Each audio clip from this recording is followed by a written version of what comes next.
favor and blessings as your servants whom you have been pleased to call to leadership positions in this republic. We seek guidance to treat and consider all matters that shall come under revelation in so just and faithful a manner as to advance the peace, prosperity, and welfare of our country and of those whose interests you have committed to our charge. Amen.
Honorable Senators want to confirm whether we have quorum. Clerk, kindly advise.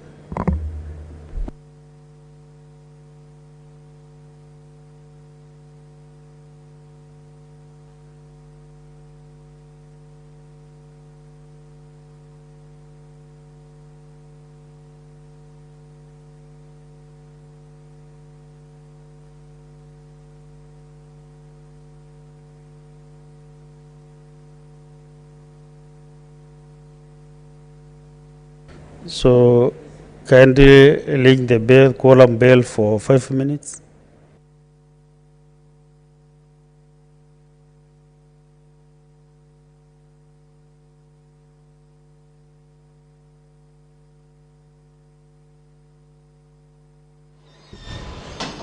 Good afternoon. If you're just joining us, there is a lack of quorum at the moment, so the Senate business cannot begin. The quorum needed is 15 members to be seated in the chambers to allow the Senate properly convene. But as we wait for quorum to be achieved, we'll take a look at the order of business this afternoon, where the debate on the adoption of the report of the Standing Committee on Finance and Budget on the county government's additional allocations cash disbursement schedule for financial year 2022-2023 will resume. The debate was interrupted on Tuesday, 21st February 2023. Thereafter, the Senator for Homa Bay County, Senator Moses Kajwang, will move a bill here, the County Vocational Education and Training Bill, Senate Bill number 3 of 2022. This bill is scheduled for debate for the second reading.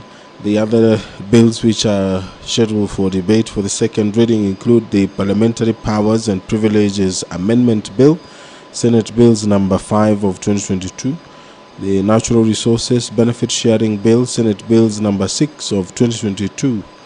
Those bills have been lined up for debate for the second reading. Senator Gloria Uroba will move a motion on the provision of free sanitary towels to end period poverty.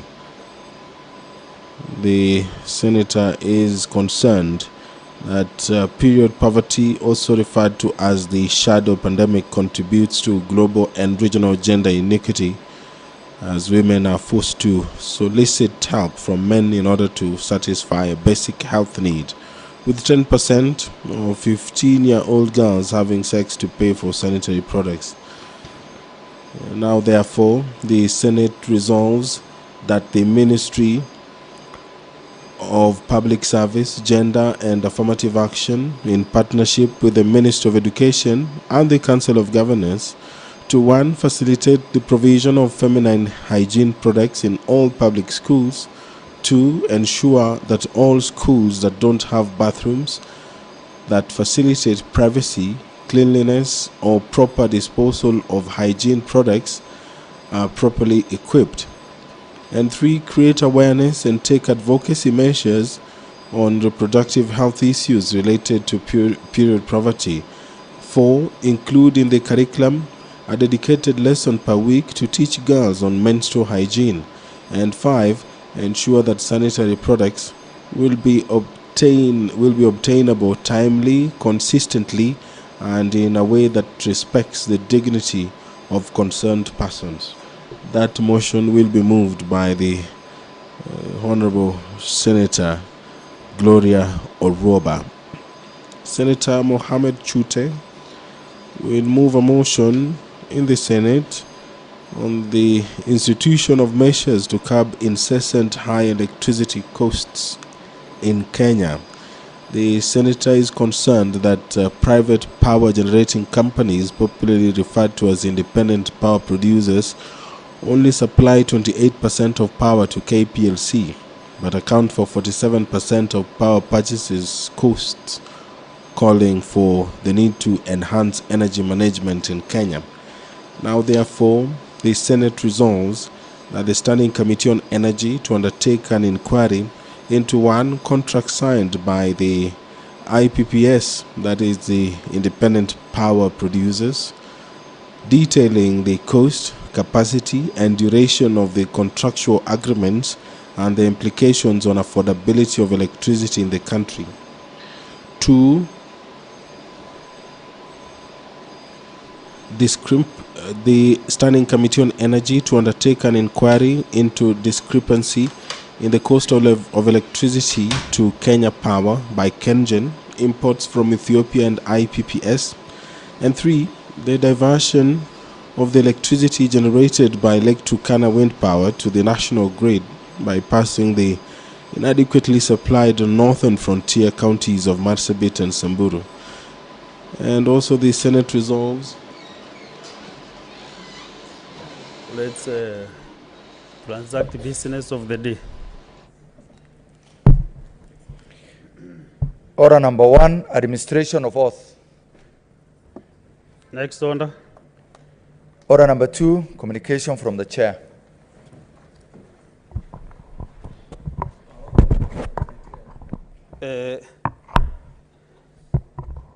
Honorable Senators, I would like to acknowledge the presence in the Speaker's Gallery this afternoon, a visiting delegation from Makwiny University Students Association, MUAC. The delegation comprises students who are in the Senate for a one-day visit. Honorable Senators, in our usual tradition of receiving and welcoming visitors to Parliament, I extend a warm welcome to them, and on behalf of the Senate and on my own behalf, wish them a fruitful visit. I thank you.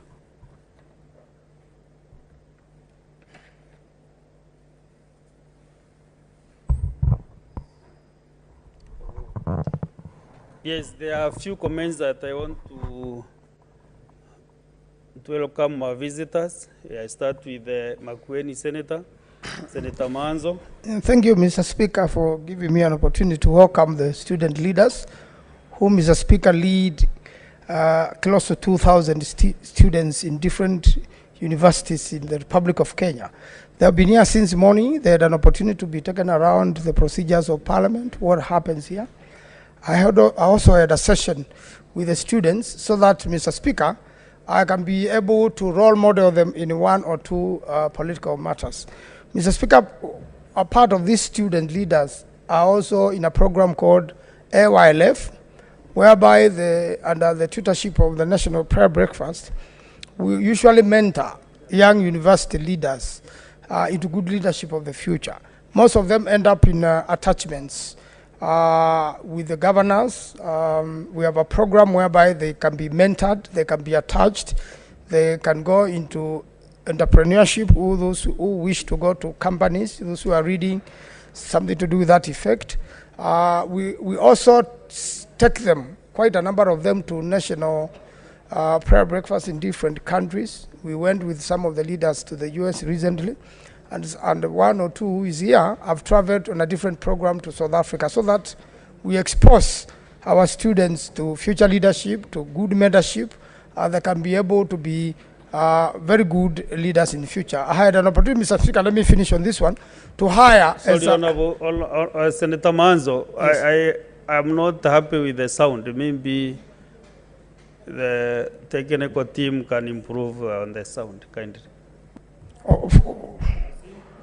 Yes, sir. So I had an opportunity to mentor quite a few. One of university leaders became my personal assistant, and later on was elected as a member of the County Assembly of Makwiny. We have the Honorable Kagusha of Nyeri, who was the speaker for Nyeri under this program, and now is a member of parliament for Mukuruini, and is part of our team, which is mentoring other young leaders. We have quite a number of them who have become leaders of majorities in different county assemblies, and we therefore encourage other counties and other student leaders from different parts of the country to visit Parliament and be mentored by their leaders, and also be of good support to their leaders during the campaigns. I thank you, Mr. Speaker. I welcome them to follow the proceedings so that they can know what happens in this House. I thank you. Okay, Senator William Cheptumo, Kolil. Thank you, Mr. Speaker. I wish to also join my colleague to welcome the student leaders in this House. Mr. Speaker, several years ago, some of the members of this House were in the position the current leaders of students were actually in the universities. And Mr. Speaker, the fact that they are now leaders in the universities is already an indication that this will be our future senators, our future members of parliament, our future ministers. And I really want to encourage them to be very vigilant, work hard in their studies, be responsible, so that, Mr. Speaker, as this leadership now, our age as we retire in some years to come, we will have leaders who are going to lead our country. It is a moment that you have to really prepare your life through education, and leadership in the university and in institutions, Mr. Speaker, is really a good indication that these are responsible citizens. I want to welcome them to the House to learn and to see what happens in Senate, and I believe they will be inspired by the debate in this House. Thank you, Mr. Speaker. Thank you, Senator Esther Nyeni of Kenyuri. Speaker. Thank you, Mr. Speaker. I also want to support Senator Manzo's sentiments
Security, Defense and Foreign Relations regarding misuse of firearms by officers of the Kenya Wildlife Service in Kisumu County.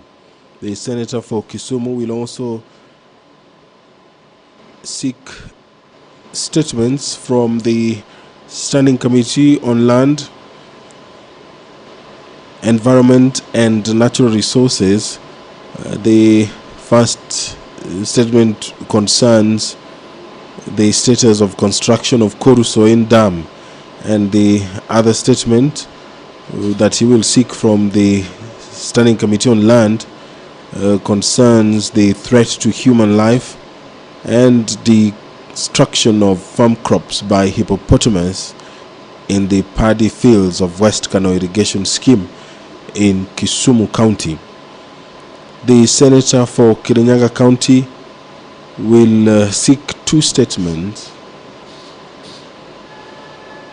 If you're just joining us, the business of the Senate is about to begin. There is some activity at the door, and I will now hand you over for these live proceedings, which have been made available by the Parliamentary Broadcasting Unit in conjunction with the Kenya Broadcasting Corporation.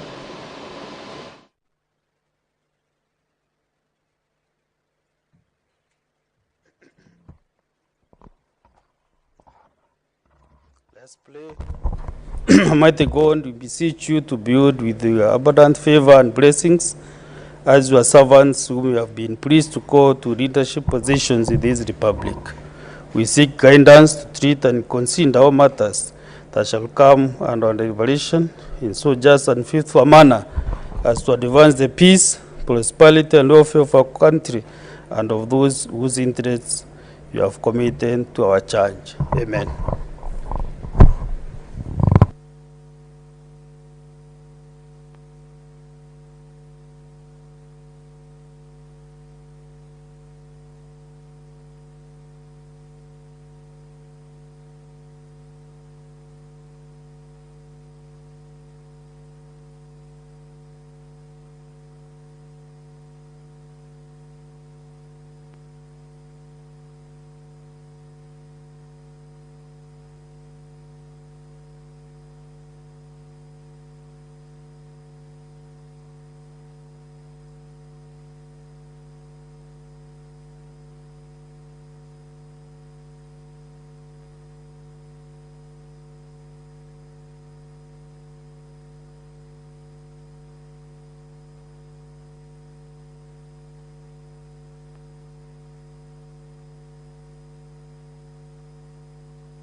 Honorable Senators, want to confirm whether we have quorum. Clerk, kindly advise.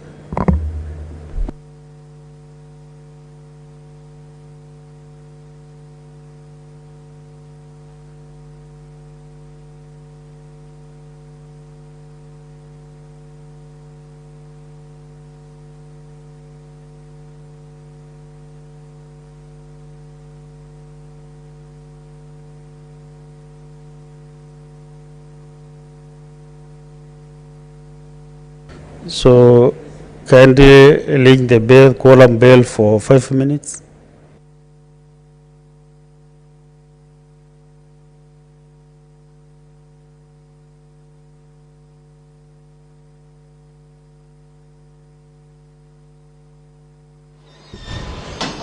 Good afternoon. If you're just joining us, there is lack of quorum at the moment, so the Senate business cannot begin. The quorum needed is 15 members to be seated in the chambers to allow the Senate properly convene. But as we wait for quorum to be achieved, we'll take a look at the order of business this afternoon, where the Debate on the adoption of the report of the Standing Committee on Finance and Budget on the county government's additional allocations cash disbursement schedule for financial year 2022-2023 will resume. The debate was interrupted on Tuesday, 21st February 2023.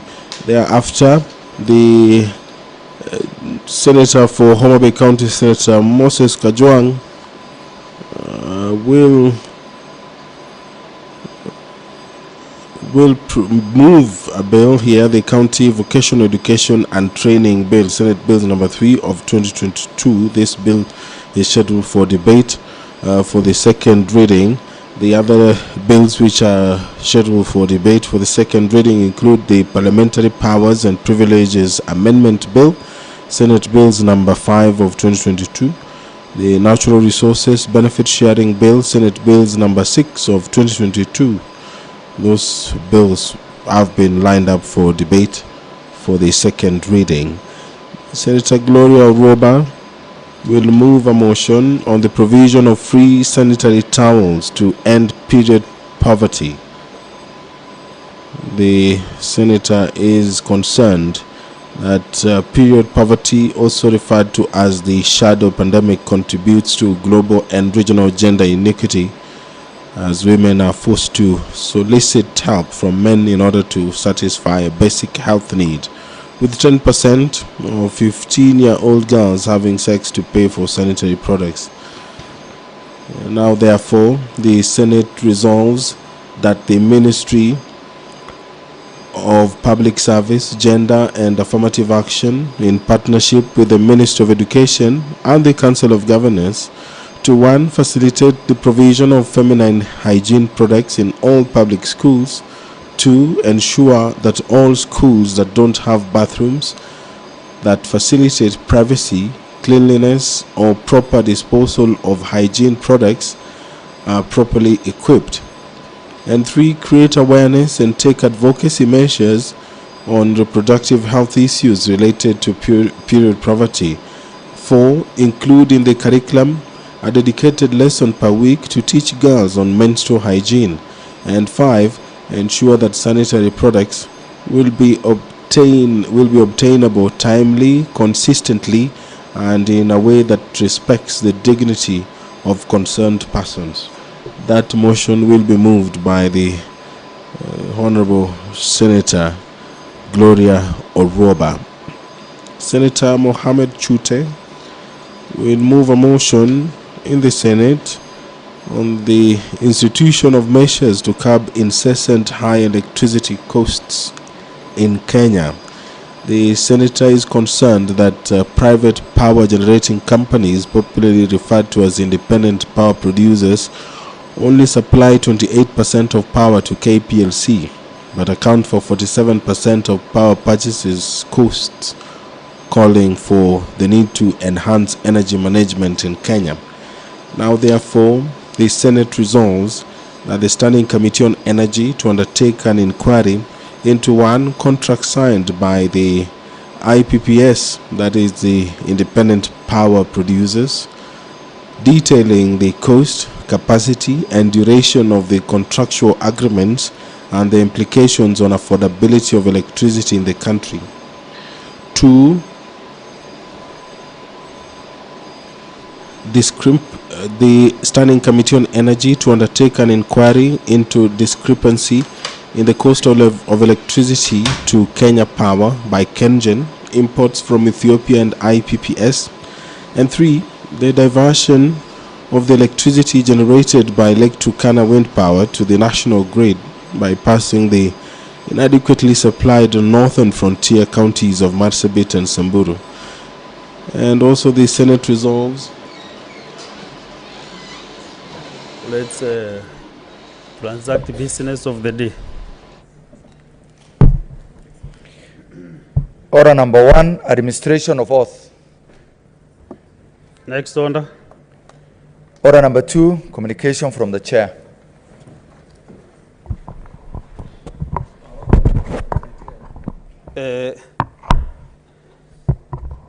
Honorable Senators, I would like to acknowledge the presence in the Speaker's gallery this afternoon a visiting delegation from Makwiny University Students Association, MUAC. The delegation comprises students who are in the Senate for a one-day visit. Honorable Senators, in our usual tradition of receiving and welcoming visitors to Parliament, I extend a warm welcome to them, and on behalf of the Senate and on my own behalf, wish them a fruitful visit. I thank you.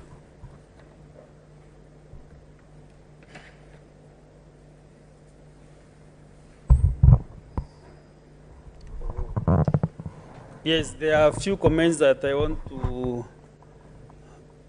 welcome our visitors. I start with the Makwiny Senator, Senator Manzo. Thank you, Mr. Speaker, for giving me an opportunity to welcome the student leaders, whom Mr. Speaker lead close to 2,000 students in different universities in the Republic of Kenya. They have been here since morning. They had an opportunity to be taken around the procedures of Parliament, what happens here. I also had a session with the students so that, Mr. Speaker, I can be able to role model them in one or two political matters. Mr. Speaker, a part of these student leaders are also in a program called AYLF, whereby under the tutorship of the National Prayer Breakfast, we usually mentor young university leaders into good leadership of the future. Most of them end up in attachments with the governors. We have a program whereby they can be mentored, they can be attached, they can go into entrepreneurship, those who wish to go to companies, those who are reading something to do with that effect. We also take them, quite a number of them, to national prayer breakfast in different countries. We went with some of the leaders to the US recently, and one or two who is here have traveled on a different program to South Africa, so that we expose our students to future leadership, to good mentorship, they can be able to be very good leaders in the future. I had an opportunity, Mr. Speaker, let me finish on this one, to hire... Sorry, Honorable Senator Manzo, yes. I am not happy with the sound. Maybe the technical team can improve on the sound, kindly. Yes, sir. So I had an opportunity to mentor quite a few. One of university leaders became my personal assistant, and later on was elected as a member of the County Assembly of Makwiny.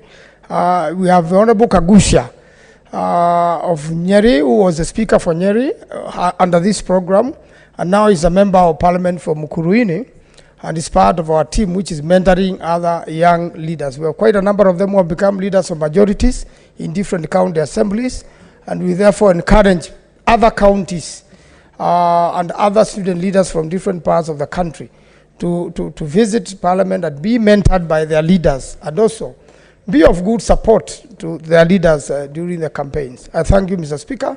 I welcome them to follow the proceedings so that they can know what happens in this house. I thank you. Okay, Senator William Cheptumo, Kolil. Thank you, Mr. Speaker. I wish to also join my colleague to welcome the student leaders in this house. Mr. Speaker, several years ago, some of the members of this house were in the position the current leaders of students were actually in the universities.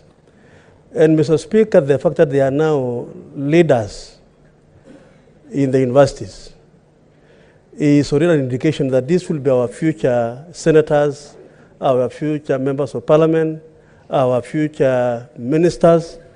And I really want to encourage them to be very vigilant, work hard in their studies, be responsible, so that, Mr. Speaker, as this leadership now, our age as we retire in some years to come, we will have leaders who are going to lead our country.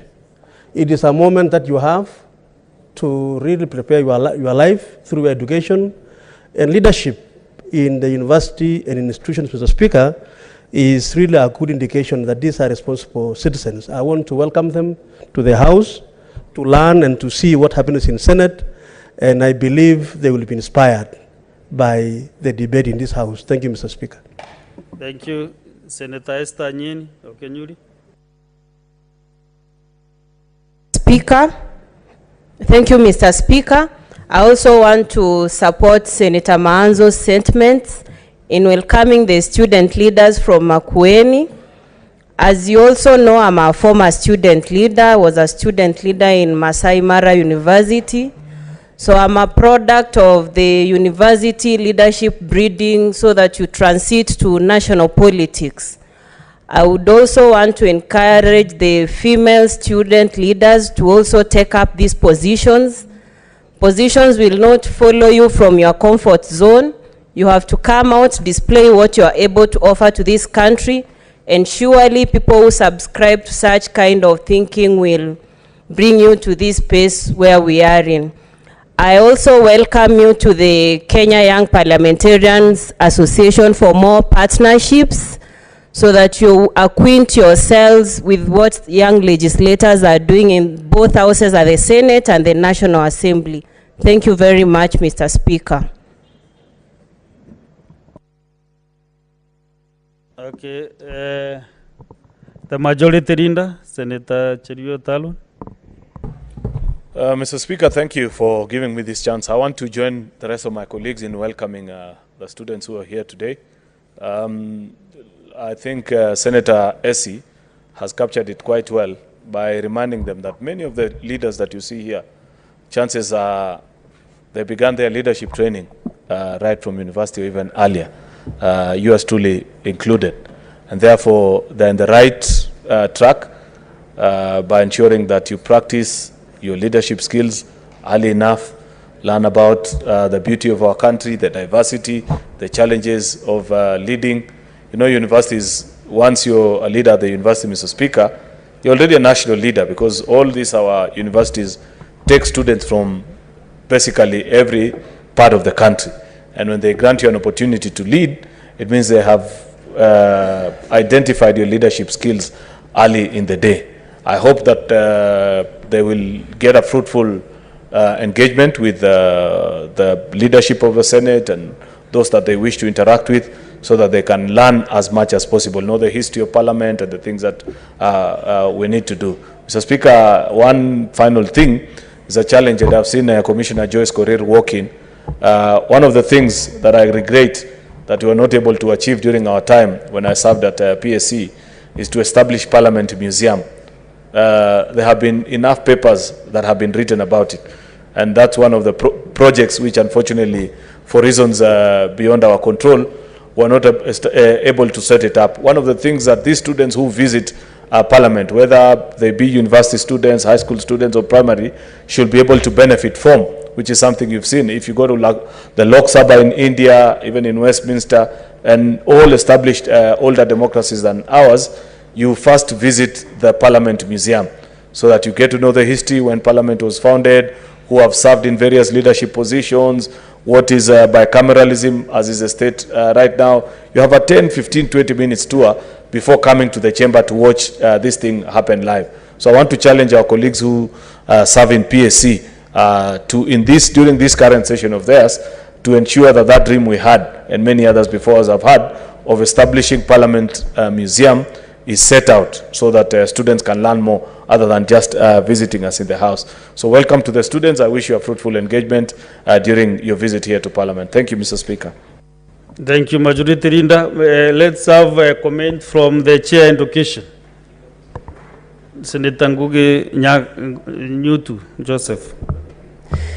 Asante Bwana Spika, wacha na mimi nichukue fursa hii ili niwakaribishe viongozi wa chama cha wanafunzi katika chuo cha Makwiny, na kama walivyotangulia kusema wenzangu, niseme kwamba hii ni nyumba ambamo watajifunza mengi, na ni nyumba ambayo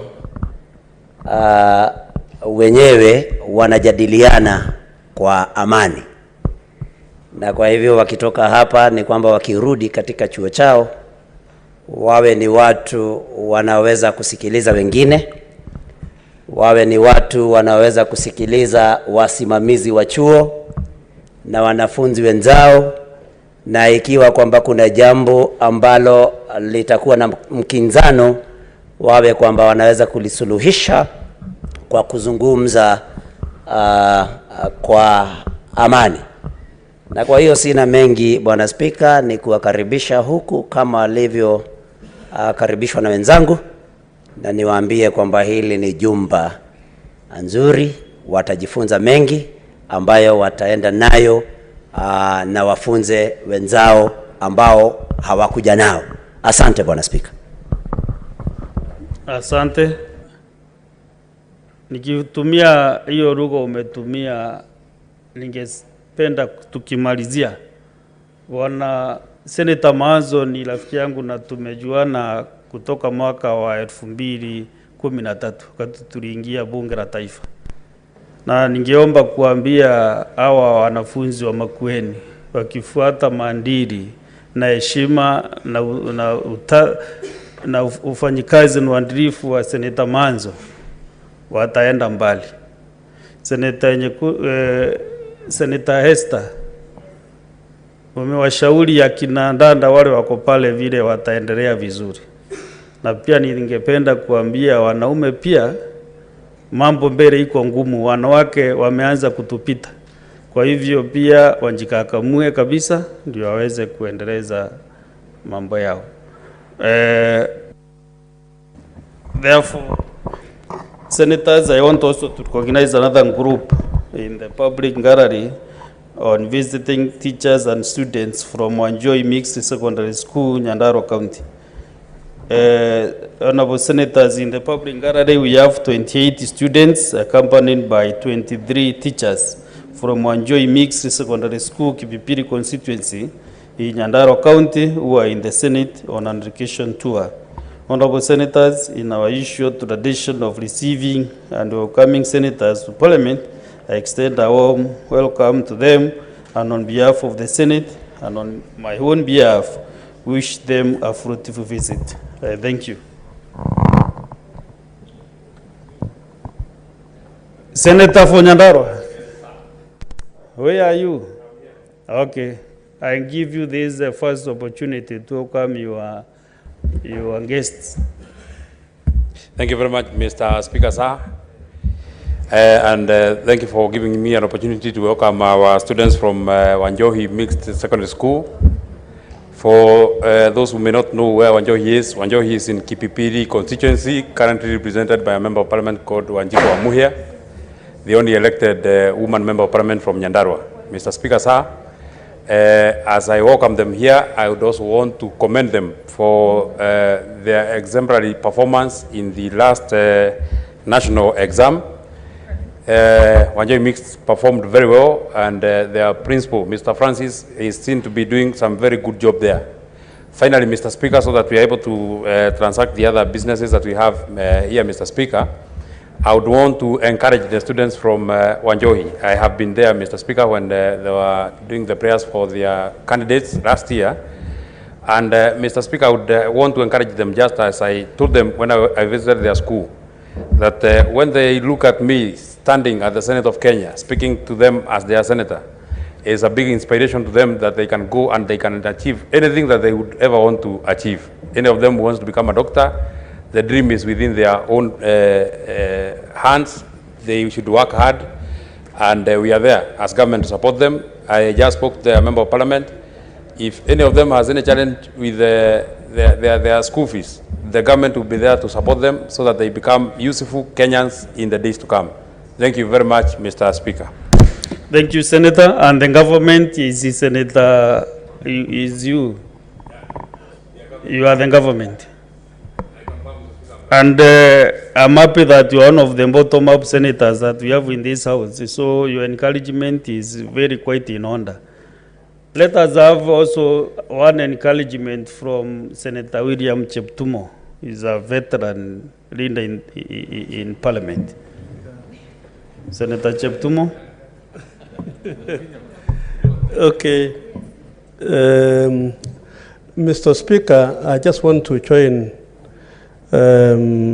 my chair, Lance, who is also the Senator Nyandarua, to welcome the students to this House.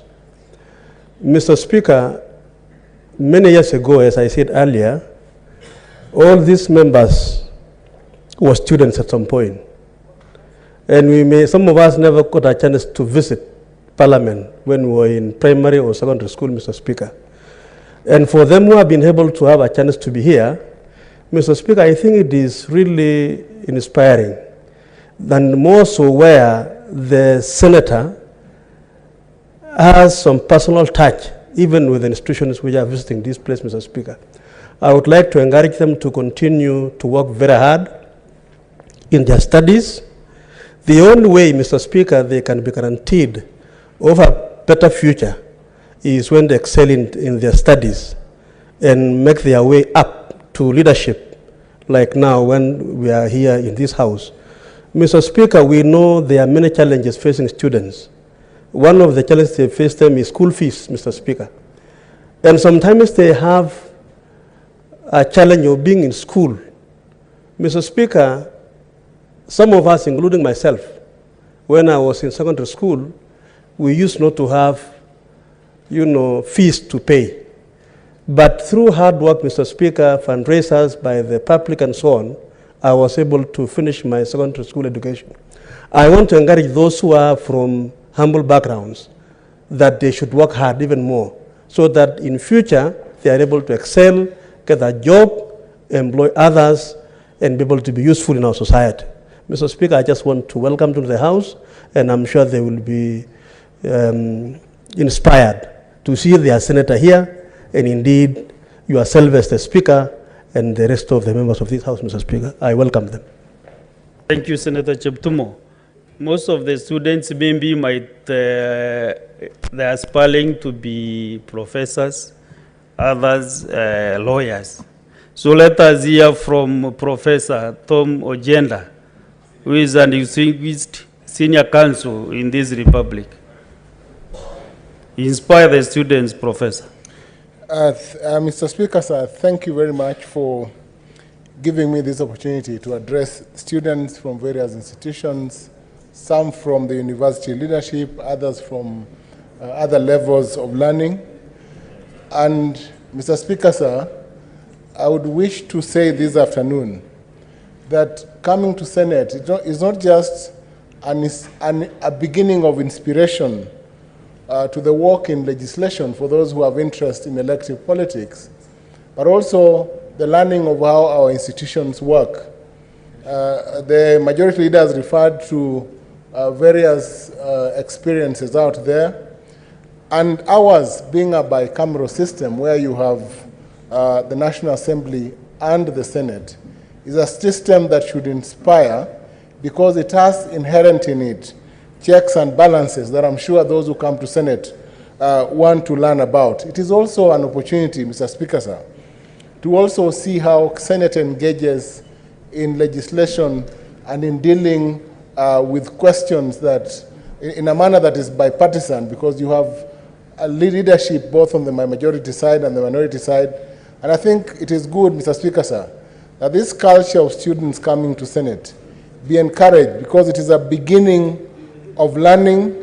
And when you begin to learn and when you understand how our institutions work, then as a student, you also get inspired to study. I only urge those visiting Senate this afternoon to aspire to do their best so that in the future, they can look back and see where it all began. Thank you, Mr. Speaker, sir.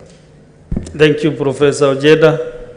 You know, this House has two professors, and I'll be very unfair if I also don't recognize Professor Margaret Kamar, Deputy Speaker Emeritus, also to give a word of counsel to our students. Professor Margaret Kamar. Thank you, Mr. Speaker, for giving me the opportunity to join my colleagues in welcoming the students and the student leaders.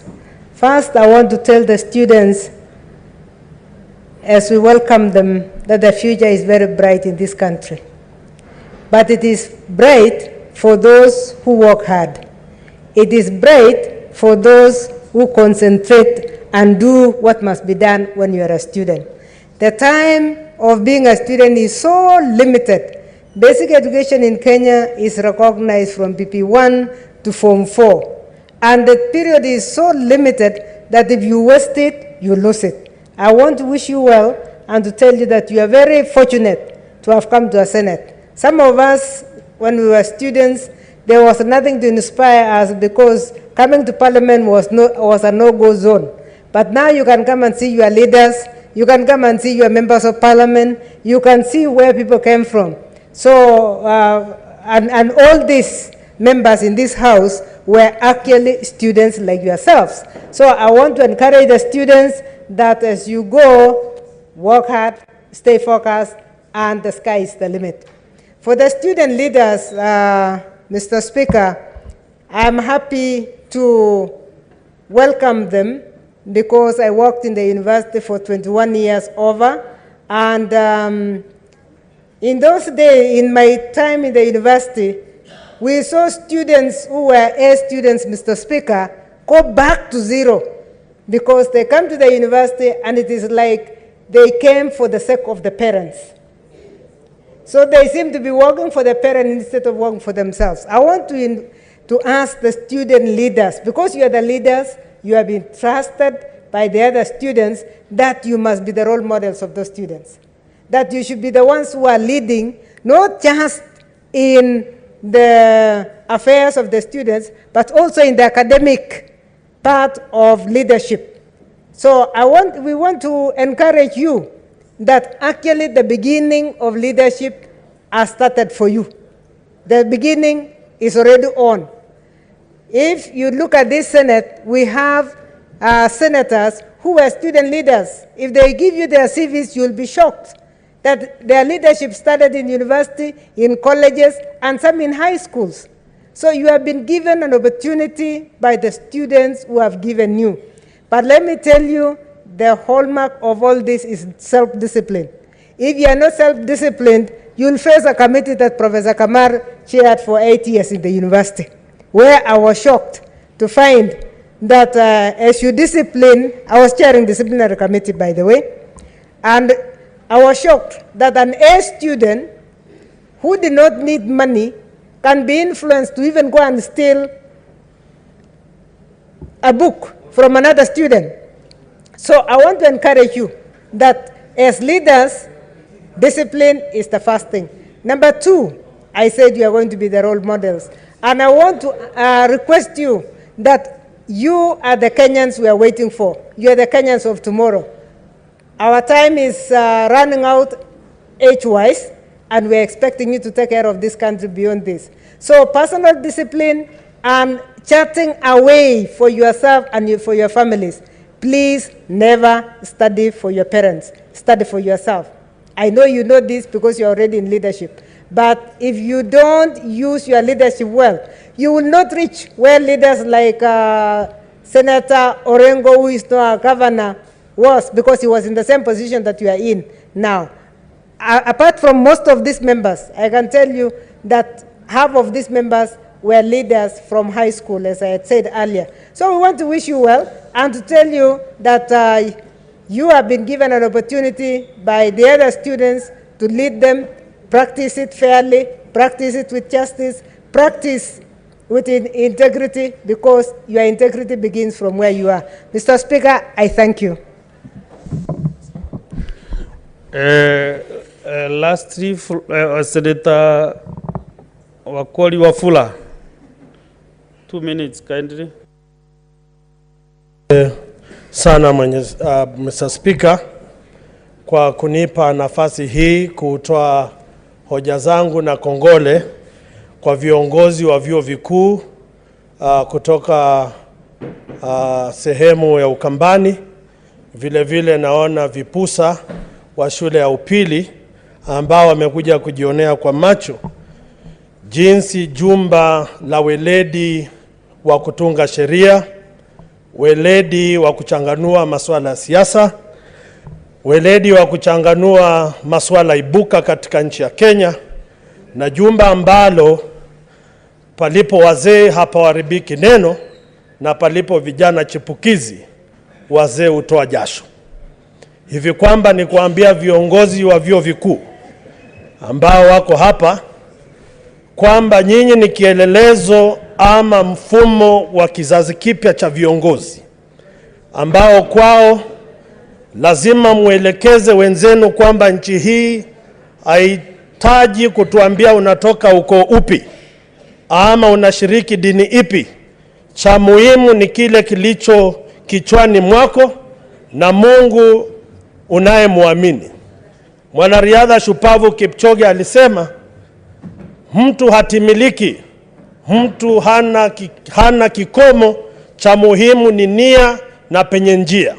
Sasa nyinyi wanafunzi wa vyuo vikuu, mimi wenu vile vile nilikuwa nimejitwika ganzu la kuwa kiongozi katika bewa la Laikipia kule Nyahururu, na vile vile katika shule ya upili niliposoma na bullfighter Boni Khalwale. Sasa tunataraji kwamba yale ambayo yanayokumu nyinyi kama kuimarishwa kwa karo ya vyuo vikuu, nendeni mjipange, mulete hoja zenu hapa kwa bunge, mutueleze mbona hamutaki tuinue gharama ya chuo kikuu, na sisi wenu tutawatetea kama wasomi katika jumba la seneti. Mimi ni mwalimu wa chuo shule ya upili. Nafurahia sana nikiona walimu wenzangu mnaleta wanafunzi hapa ili kujionea na kuelewa kwamba hatima yako iko mikononi mwako, na uamuzi utakaochukua kutoka sasa utakuelekeza kule ambako unataka. Mheshimiwa Spika, nashukuru kwa fursa ulionipa na kuwatakia kila laheri wanafunzi wa vyuo vikuu na wale wa shule ya upili, na mjivunie kwa Kenya, mjivunie katika jumba la seneti. Asante sana Mheshimiwa Spika. Asante sana Seneta wa Bungoma, lakini kuna methali moja umebuni leo sijasikia tena, panapo vijana chipukizi wazee utoa njasho. Mpaka nimeona seneta wa Kakamega ameanza kutoa njasho kabla hata vijana waanze kuchangamuka. Honorable Senators, I have another communication on the visiting. I can see, Honorable Senators, you are almost forgetting the rules of the House. Communication on visiting teachers and students from St. Anne, Gitubangao Secondary School, Kirinyaga County. In the public gallery, we have 49 students accompanied by 3 teachers from St. Anne, Gitubangao Secondary School in Kirinyaga County who are in the Senate on an education tour. Minority Linda.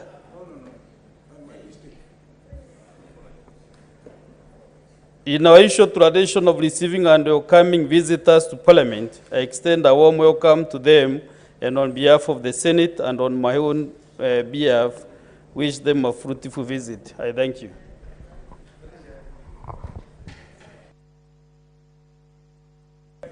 Senator Kirinyaga County, Senator Morango.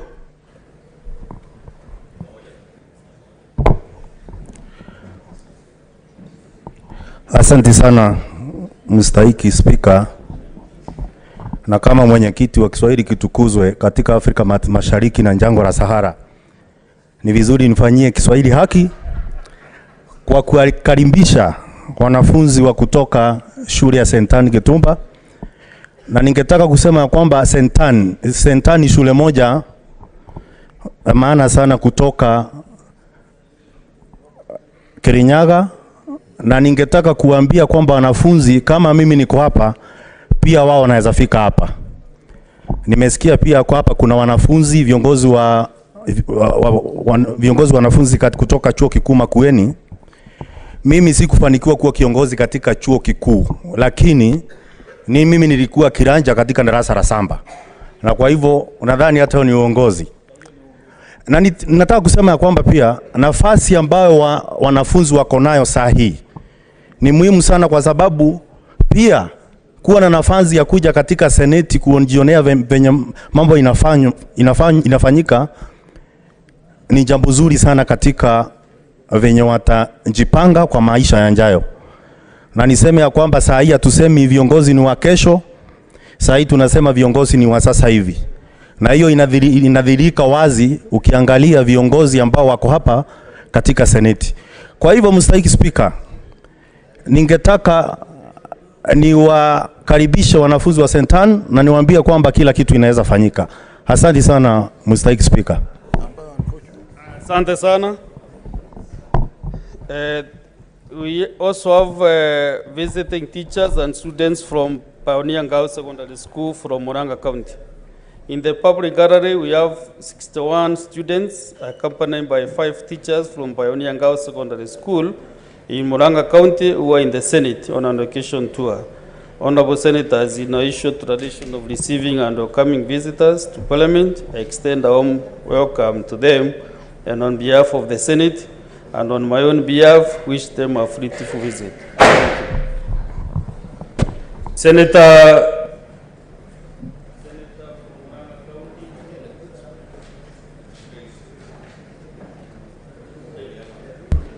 Thank you very much, Mr. Speaker, for giving me this opportunity to welcome students of Pioneer Girls Secondary School in Murang'a County, which I represent in the Senate. And I want to tell them that I'm also a teacher. That is my profession. And when I talk to students, Mr. Speaker, that is a fish in water, because that is what I've done all my days before I came here. I want to tell them that the choice that they made to come to the Senate today, I think I want to congratulate their teachers who have accompanied them here, and thank you for making that choice. Like all the speakers before me, I think I want to tell them that they should work hard when they go back to school. They should respect their teachers and parents when they go home, but most importantly, that they should watch how we conduct our business here, Mr. Speaker, so that, because like they have been told, when they become leaders tomorrow, and my friend from Kirinyaga, Senator Murango, has said that we don't have leaders for tomorrow, we have leaders for today, that they should lead by example like we are doing here, that they should be very sober, as they are going to see us doing here, and that, Mr. Speaker, the future is very bright, but like Professor Kamar said, only for those that will work hard and work smart. So, Mr. Speaker, I think I want to stop there and wish our girls from Pioneer Secondary School in Murang'a all the best in their future endeavors. Thank you, Mr. Speaker. Thank you. Honorable Senators, I have another communication to make this afternoon regarding changes in the leadership of the Senate Minority Coalition.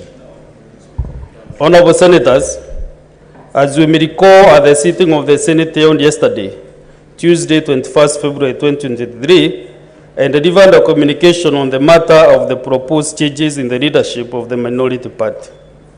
As you further recall, I informed the House that the Honorable Speaker of the Senate, and being served with interim orders of injunction, I must make the communication, then I will give you time to respond to the communication. There is no point of order. I'm making my communication as the Speaker. You mean I'm out of order when I'm making my communication? Minority leader. We cannot run the business of this House the way you want us to do. Yes, I'm making my communication. I'll give you time to speak to it. I can give you even 3 hours. But I must make my communication as the Speaker of this House. I cannot respect the chair, Honorable Minority Leader, with due respect.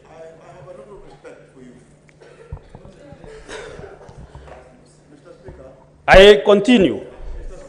I informed the House that the Honorable Speaker of the Senate and being served with the interim orders of injunction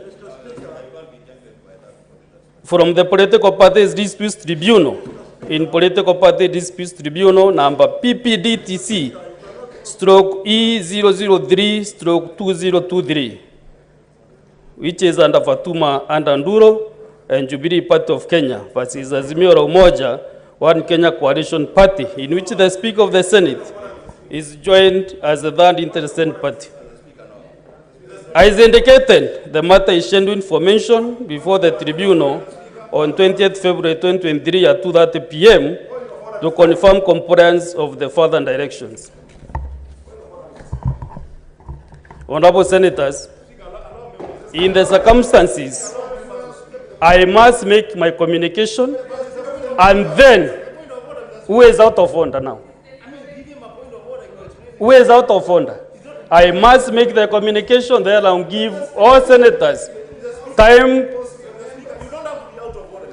Honorable Senators, in the circumstances, and taking into account the provisions of Article 3(1), 10, and 159 of the Constitution, which, among other things, bring all persons to respect, uphold, and defend the Constitution, and to adhere to the rule of law, I defend the delivery of the communication in this matter, pending the outcome of the proceedings that are before the political parties dispute tribunal on the vocation of the orders issued by the tribunal. And the delivery of the communication, I allowed a number of senators to rise to points of order regarding the matter at hand. Senator Edwin Sifuna, in speaking to the matter, raised a number of issues, but specifically saw the further guidance of the chair in respect of one particular matter. The senator stated that he had opportunity to obtain and peruse a copy of the order issued by the tribunal, and that in his view, a plain reading of the order reviewing that the matters before the tribunal were limited to the question of the seat of the minority whip. He stated that the matter of the seat of the minority whip was not a matter before the tribunal and was therefore not covered by the order of the tribunal. Senator Sifuna asked the chair to separate matters that were not covered by the order issued by the tribunal and to therefore give directions on the matter of the seat of the Deputy Senate Minority Whip. Honorable Senators, I undertook to give further directions on the matter raised by Senator Sifuna. As I stated in the communication that I delivered yesterday, the Political Parties Disputes Tribunal issued, amongst others, the following order: that pending inter-parties hearing and the determination of the application, interim orders of injunction are hereby issued, restraining the respondent and interested parties, either by themselves, their servants, agents, or any other persons acting on their behest from implementing the communication and resolution by the respondents, particularly parliamentary group meeting held on 14th February 2023, purporting to remove the first applicant and other members of Jubilee Party from the position of Senate Minority Whip and parliamentary committees and its attendant privileges, respectively. Honorable Senators, it is clear that the scope. Honorable Senators, I will make this communication to the end. The powers bestowed to the Senate, I will make this communication, and then I will give you opportunity to make your interjections. Honorable Senators, it is clear that the scope of the order extends to the position of the Senate Minority Whip and members of Jubilee Party of Kenya.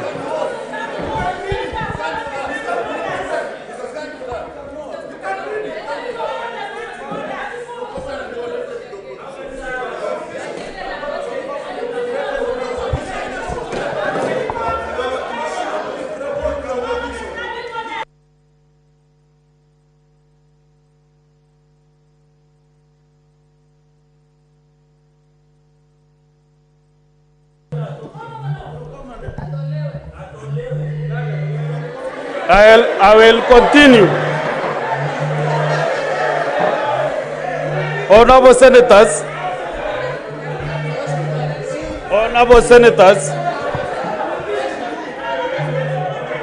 Honorable Senators, Honorable Senators, it is clear that the scope of the order extends to the possession of the Senate Minority Whip and members of the Jubilee Party of Kenya.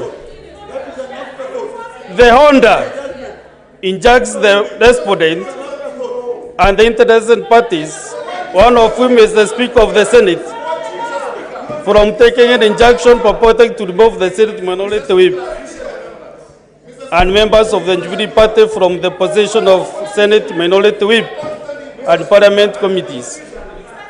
The order makes no mention of the possession of Deputy Senate Minority Whip. Honorable Senators, with due respect,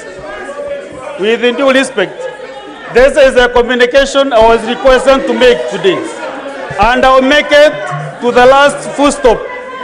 I will make it to the last full stop. I will make it to the last full stop.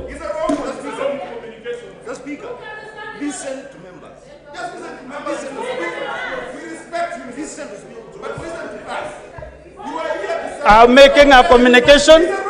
I make the communication, then I'll give you that opportunity. What is the communication?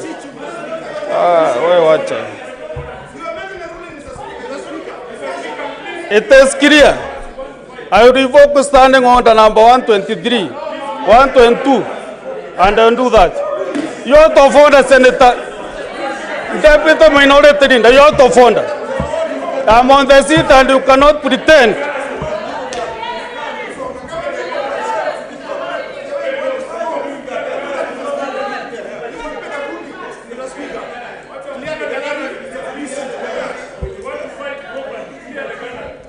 Honorable Senators,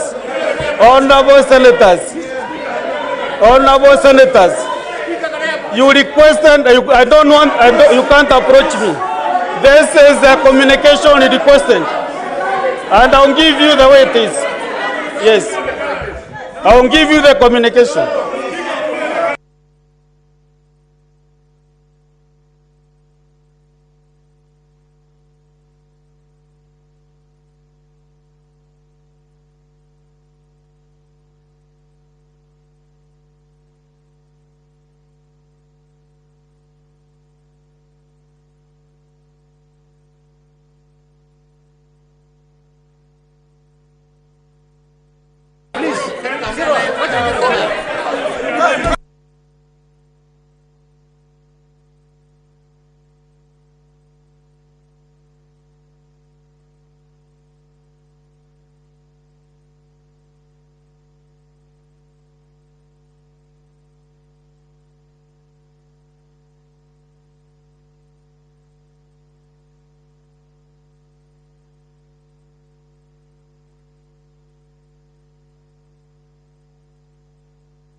Defender, made way.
This house must be led by standing orders. And when a speaker is making his communication and you are not giving the speaker time to communicate, I want to order, according to standing order 122,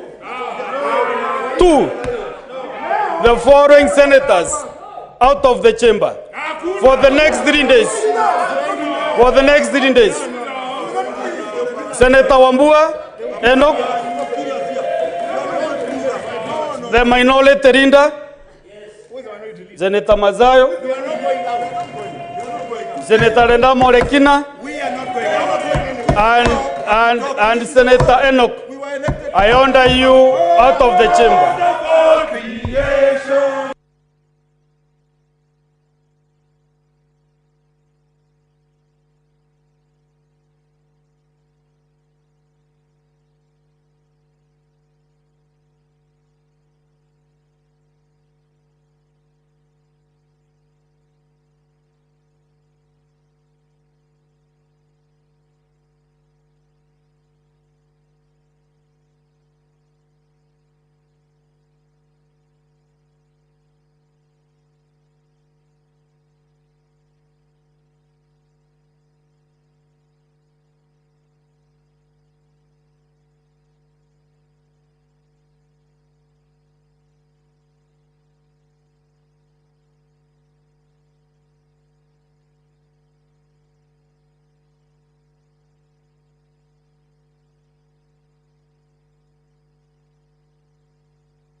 I have sent the 4 senators to leave.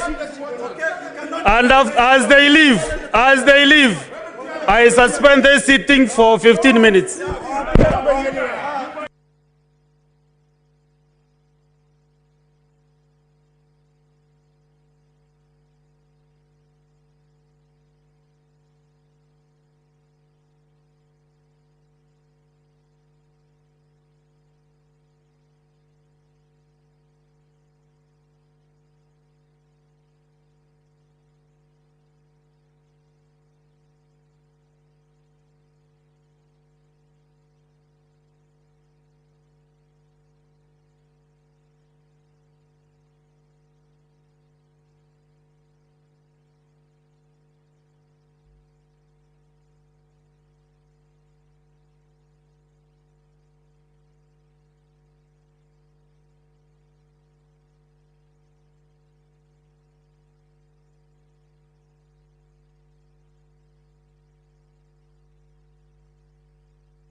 the majority leader, the minority leader, the deputy minority leader, and the Commissioner Mugeni in my office. And they have told me that they have 1 or 2 issues that they would like to let me know. You remember Island is standing under 122 and suspended 4 senators, but I've consulted the answer that I did not communicate to the 4th senator, Senator Eddie. I mentioned Senator Wambua and Senator Enoch.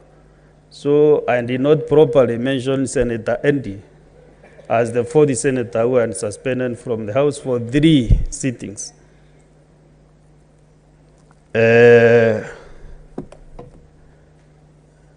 So I want to give an opportunity to the majority leader.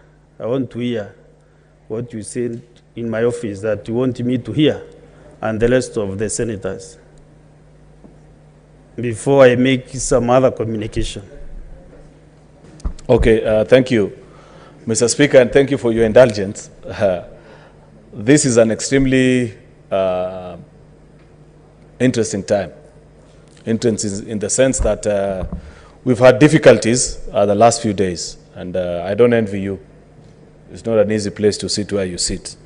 So while in the natural order of things, I wouldn't ordinarily have made the kind of request that I came to make to you, I was interested in this conversation by my good neighbor, Senator Okongo Omogeni, who approached me and, of course, made some passionate plea that if possible, please give room for a conversation to take place. My first response, Mr. Speaker, was that to the best of my understanding, following what you are reading, I had not heard the full ruling, Mr. Speaker, but I listened to part of it and I thought what you're doing, you're actually responding to part of what the leader of minority requested you to do yesterday, because I followed the request that he made and considered that now that you had said that there is an order barring you, that there was no order barring you from making a communication on the deputy minority whip. And therefore, that is what you are doing. So I said to Senator Omogeni, why should I interfere? The Speaker is basically responding to a request that was made by the leader of minority and I think later on by Senator Sifuna and others who spoke about it. But then he said, that's not important for now. What's important is that we are losing valuable time. You can see the mood in the House. While you might be seated, I don't think you're happy, which is true. I wasn't happy. I thought there were more important things that you wanted to consider, but you wouldn't have considered in the same way that had been, in the mood that had been set before the House. Mr. Speaker, therefore, we called the leader of minority, and he brought and we had a conversation and together with his deputy, Senator Wambua. My deputy is not around, so I was alone, but then I said, these are people I know well, there's no problem, we can have a conversation. Beyond politics, there are things that we know each other for. So we had a conversation with the leader of minority and said, okay, let's approach the Speaker and see if we can reach a point of agreement, Mr. Speaker. So, Mr. Speaker, we conversed. This is for members to listen and to know, because these things do happen. Of course, I registered my own views on the same and said, personally, I have been where some of these senators are today. I have sat here and saw a Speaker make a ruling that I didn't agree with when under the same standing orders.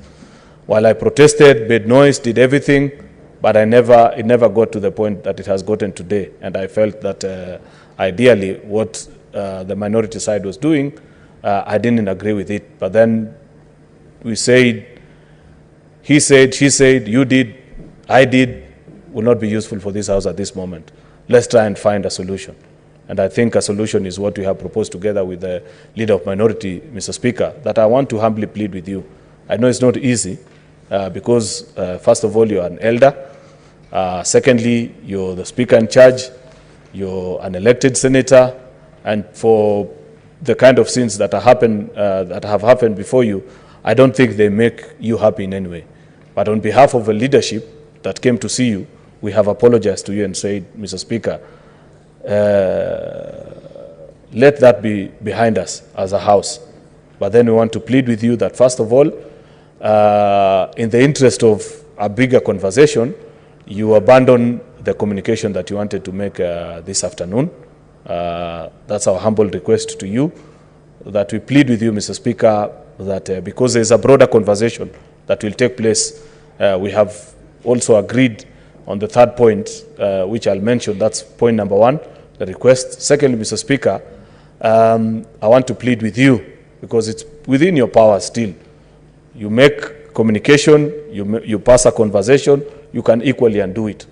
That the 4 colleagues that you had requested to leave the chamber, I personally plead on their behalf that you let that matter rest.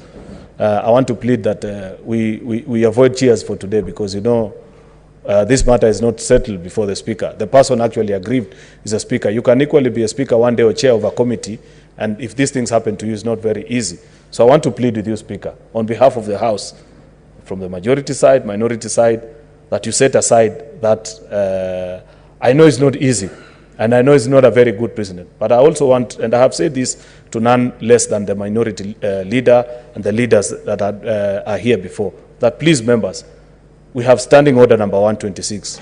We're almost getting to that point. It is not a very good thing if we get to standing order number 126, because if a Speaker asks you to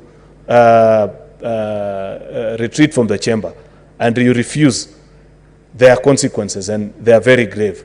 So I want to plead with us as members that, come what may, either from the minority side or even from the team, the majority side, let us pass on the due respect that it is to the office of a Speaker. We will agree with him. There are days even I, as majority leader, will disagree with him. Members of my team will do it. But for the sake of sanity of this House, let us pass on the respect to that office. And we have pleaded with you, Speaker, that let that matter rest. Find it in your heart to let it sleep, so that our 4 colleagues can be seated together with us and we continue with the business. Then the third and the final thing, Mr. Speaker, is that we have given you our undertaking that tomorrow at 10 in the morning, we will be gathered as a leadership of the House. We'll come to your office. The minority leader will come with his team. I'll come with mine, and we reach a way forward on this particular issue. So that is a humble pleading that I bring before you, Mr. Speaker. I know it's not very easy, but I plead with you so that we can have, in the interest of sanity to the House, Mr. Speaker. Thank you.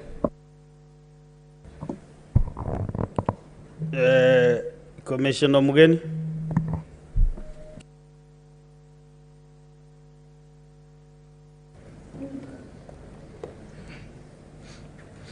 Yeah, thank you, Mr. Speaker. I first want to thank the majority leader, Senator Cheruiyot, for magnanimously agreeing to have a discussion between myself and him with the intention of trying to calm the tension that we have had in the House this afternoon. Mr. Speaker, leadership is not easy. If you read the book of Judges in the Bible, Mr. Speaker, there are a number of leaders who are anointed by God to lead their people, but on the way they made many mistakes. So we are human beings. Once in a while, we make mistakes. But every day we commence our sessions with prayer, and you know that it is biblical to forgive. And I'm happy that the majority leader this afternoon has extended an olive branch to all of us to restore to solving our problems through some form of dialogue, which is a good thing. And Mr. Speaker, I also want to extend gratitude to your office because once I had a discussion with the majority leader, you also agreed to meet us. And I know it was not easy. That was not a very easy conversation. But it's times like this that leaders emerge. As a speaker, leaders always extend an hand of forgiveness, like Joseph in the Bible, who forgave his brothers even after the kind of atrocities they committed against him. So, Mr. Speaker, I want to just echo the words of the majority leader that we have agreed that you kindly step down the communication that you wanted to make this afternoon in the interest of restoring harmony in the House, and that, Mr. Speaker, you kindly and graciously agreed to allow the 4 senators to continue participating in the proceedings of the House, and that we are all senators, we have the right honorable members, Mr. Speaker. We can retreat tomorrow and have a discussion as leaders to find a solution. Mr. Speaker, this has happened before. I remember there is a time we protested that this House could not continue with these sessions when Senator Lelegwe, Senator Malala, and Senator Langat were arrested. And the Speaker then agreed to adjourn the House till we find our 3 colleagues. That was unprecedented. So, and I think what you are going to do, Mr. Speaker, today may be unprecedented, but we'll be citing it in the future, should an occasion like this arise. So I urge you, Mr. Speaker, to concur with the request that was made by the majority leader so that we can resume conducting the business of the House in harmony. Thank you, Mr. Speaker. Minority Linda.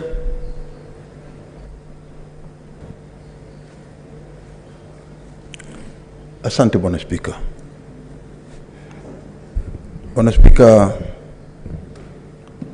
kwanza nataka nitoe shukrani kwako, kwa ndugu yangu kiongozi walio wengi, na pia vile commissioner wetu na naibu wangu, kwa sababu tumekuita na kwa kubali ili tuje tukae tuangalie suluhisho liko namna gani. Hilo ni jambo moja ambalo nataka kushukuru sana. Bwana Spika, utaelewa kwamba katika bunge lazima kuwe na pande mbili. Na katika hizi pande mbili ni kama ukiweka majembe mawili ndani ya gunia alafu yakose kugongana. Kawaida ukiweka majembe lazima yagongane. Kule kwetu kama tunaenda shambani, tunaweka alafu nabeba unaenda paka shambani unaanza kazi ya kulima. Kwa hiyo sisi tukiwa pande hii na wale wakiwa pande ile, ni lazima saa nyingine kutakuwa na hizo tofauti. Lakini tumekaa na ndugu yangu, tumeongea, tumeona kwamba saa nyingine kunakuwa na mwelekeo. Yote aliyosema ndugu yangu Aaron nimekubaliana nayo. La muhimu zaidi ambalo nataka kushukuru zaidi ni kwamba wewe kama kiongozi ama kinara wetu hapa, Bwana Spika, umefanya vizuri kutusikiza na nimekuambia maombi yetu. Na vile tulivyoafikiana na tukakubaliana, ndio nina hakika utaweza kuyasema hapa. Waswahili wanasema yaliyopita si ndwele, tugange yajayo. Maanake kuna mengi sisi kama viongozi tutapitia. Kuna mengi zaidi utayapata Bwana Spika. Hii ni safari tu imeanza. Tuko na wewe hapa katika is highly regretted. And I do hope that we can be able to carry ourselves with decorum, be able to look into the future in a more progressive way. The way things degenerate, sometimes it is out of provocation. But like I said, I don't have a lot to say. whatever happened in this afternoon, it is highly regretted. And we hope that we can all sit down as leaders who have got a responsibility to be able to uphold the rule of law, to be able to represent our people who have sent us here, people who queued very early so that they can be able to send us here. They have a lot of faith in us. It would be very, very sad, Mr. Speaker, if the Speaker loses the House at the early stage. I want to concur with the Majority Leader, the Minority Leader, and the Deputy Minority Leader that all of us make mistakes. And even in the Maasai community, to make a mistake is not a mistake. To repeat the same mistake over and over, it becomes a mistake. So, Mr. Speaker, I hope that we can put it all behind us. Those actions, on my part, are highly regretted. I thank you, Mr. Speaker. Senator Hendy, who the chair previously referred to as Enoch. Senator Hendy.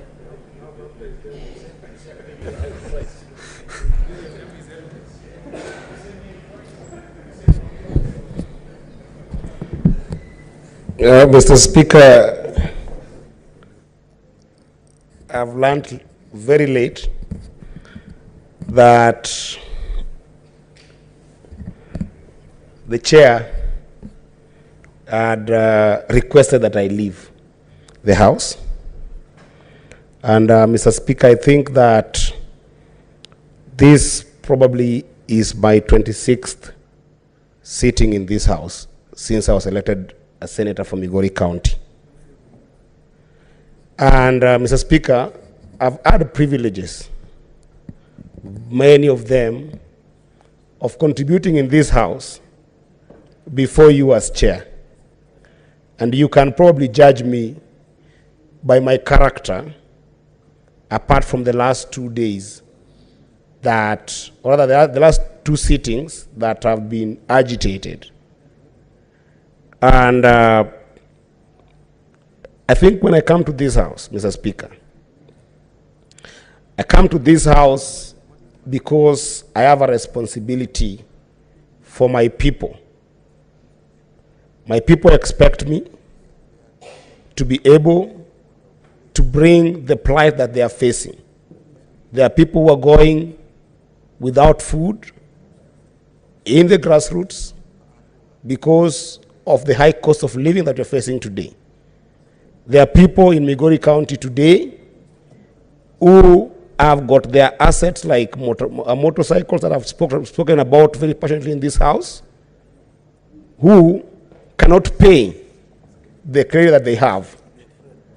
And Mr. Speaker, I do apologize if there is something that was misgiving that I did, and I hope probably like when we retreat in the evening, I'll also come to get some counsel from you.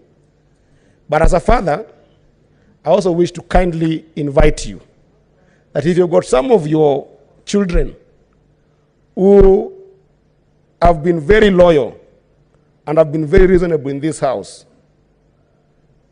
you should also assess us that why are we losing our cool.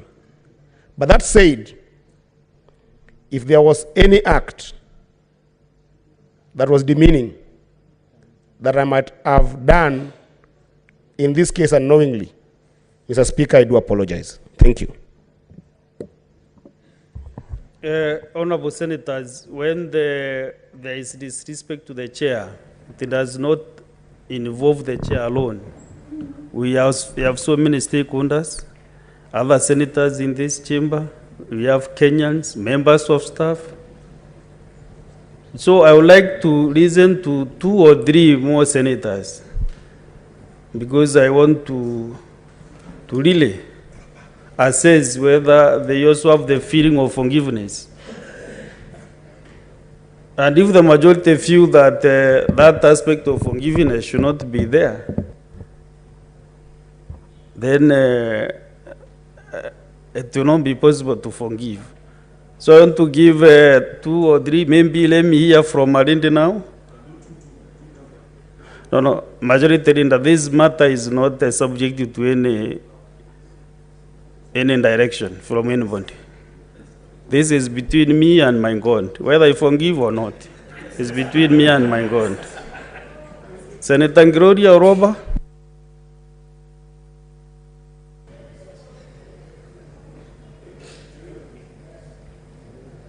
Thank you, Mr. Speaker, for this opportunity. Indeed, what happened this afternoon in this House was the real disgrace, because the chair, the speaker was actually disrespected. We almost became a marketplace because we were not even following the rules of the House. And I feel as though in the interest of some of us who are specially elected, because we are specially elected, and we are here to push, you know, the business and the agenda of those who we represent, in my case, women, Mr. Speaker, I would say that kindly, if you can find it in your heart, to forgive those who actually disrespected the seat of the Speaker. Because for some of us, like myself, I honestly just want to debate issues that touch on the people who have specially elected me and brought me to this House. And there are girls out there who are bleeding that we need to figure out how to provide sanitary towels for them. My motion is due. Mr. Speaker, I urge you kindly, if you can forgive them so that we can move forward, so that we can be able to conduct the business of the House, and let this be a precedent so that going forward, we also understand that there is a line and we know how to, you know, conduct ourselves. As Senator Edwin Sifuna reminded me the other day when I had the small accident, that this is a house of honor, and this is a house that we cannot disgrace. And as a matter of fact, this is a house where we should not picket, and picketing is not allowed in the House. He reminded me that, and hence, Mr. Speaker, you remember, I did not imagine that having my period was picketing, but in that sense today, I would also like to remind my fellow senators that as we move forward, they should understand that picketing is strictly not allowed. But kindly, forgive all of us who might have gone astray. Mr. Speaker, let us move on. Let us conduct the business of the House. Thank you. This is an extraordinary session. Senator Sifuna, I'm not giving you, I'm telling you this is an extraordinary session. Have your cool, yes. Senator Manzo? Senator Manzo, Daniel? Yeah, thank you, Mr. Speaker. Mr. Speaker, this is a house of honor, and the seat of the Speaker is a very, very important seat for us to transact business on behalf of the people who elected us. We have serious matters pending before this House, the Division of Revenue Bill. University fees has gone up. The country is looking upon us to look for a solution. CBC has caused a lot of confusion to children, among many other things. Life is very hard for common Kenyans. In fact, Mr. Speaker, if you see nowadays, there's no traffic because people are unable to drive their cars to town. You know, that tells you, and the Kenyans are very patient and weighty to see a solution from Parliament. So, Mr. Speaker, I believe from your seat, when there's an apology requested, Bill Graham said that people need two things in the world, forgiveness and goodness. And I think once you get forgiven, then goodness rules, and I believe the House will be able to proceed with all these very urgent matters. And I'm very sure, Speaker, in law there is something called proximate cause of things. And let me finish on that point. Proximate cause of things. We should re-examine also the whole situation. The law is very clear that and that's why the Speaker cannot allow, if a matter is live in court, it cannot be dragged into this House. And similarly, if a matter is live in this House, it cannot be taken to court. And whoever goes to court must be honest with the court and say, that matter is live in Parliament.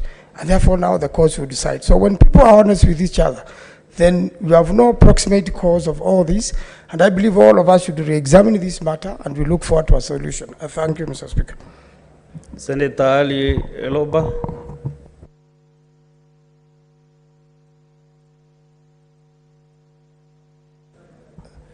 Thank you very much, Mr. Speaker.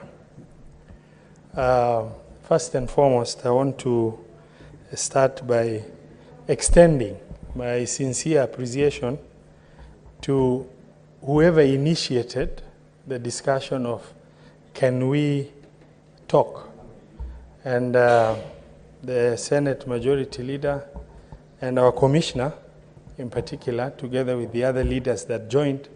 I want to extend really sincere, heartfelt appreciation because, and I want to extend, before I give the reason, my also sincere appreciation for you, Mr. Speaker, sir, for accepting to meet with them and discuss this issue, give them the opportunity for them to discuss.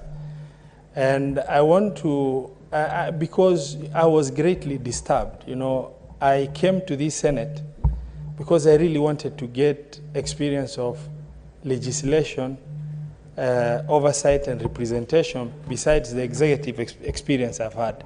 It was a little bit scary what I've seen in the Senate over the last couple of days.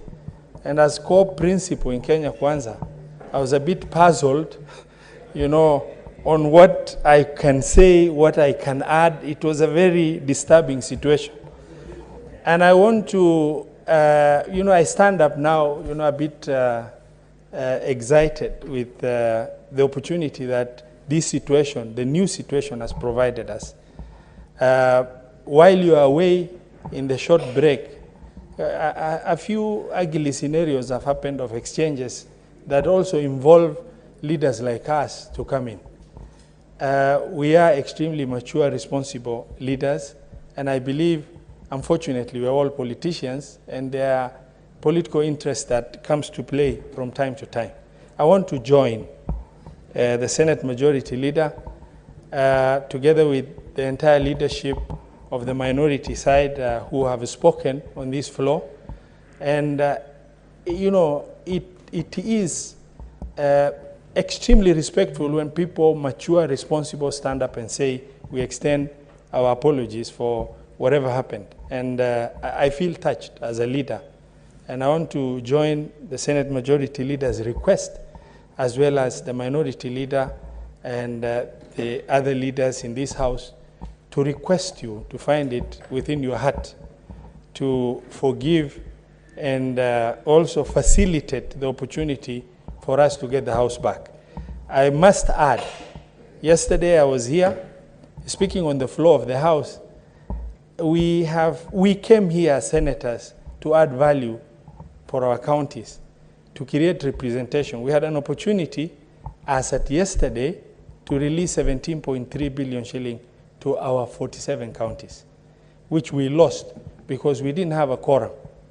Today, I came here hoping and praying. I don't normally comment in the social media forum of the Senate, but yesterday I had to write a pleading statement to remind our senators that it is extremely important, despite the controversy, that we find it within our heart to do what is within our responsibility to execute.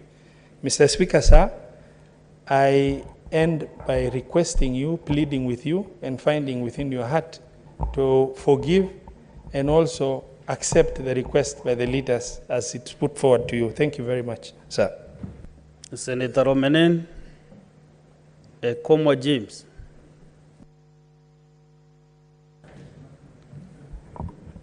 Thank you, Mr. Speaker, for this opportunity. Mr. Speaker, I want to quote the scriptures. The Bible says, we have all gotten short of God's glory. No one is holy than God. And because of that, and we are limited human beings, and we are the creation of God. Mr. Speaker, we all bear the prescription of God because we were created by God. Mr. Speaker, I plead to you, Mr. Speaker, you are mature, you are elder, and we will always be here respecting you. Mr. Speaker, Jesus Christ himself said, forgive your brother, your sister, as many times as possible. 70 times 70.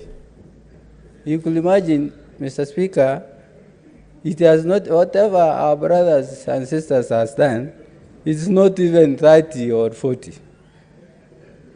There are yet mistakes that will be done. Mr. Speaker, because Jesus died because of our sins. And we have to appeal and to respect Bible for that. Mr. Speaker, the other thing, Mr. Speaker, I just want to touch. In the book of Romans, Bible says, respect the leadership. No leader here who has come here by default. You are the choice of the Lord. And you represent people. Because you respect the people who elected you in this Senate. It is our humble request that all senators who are here has to respect leaders.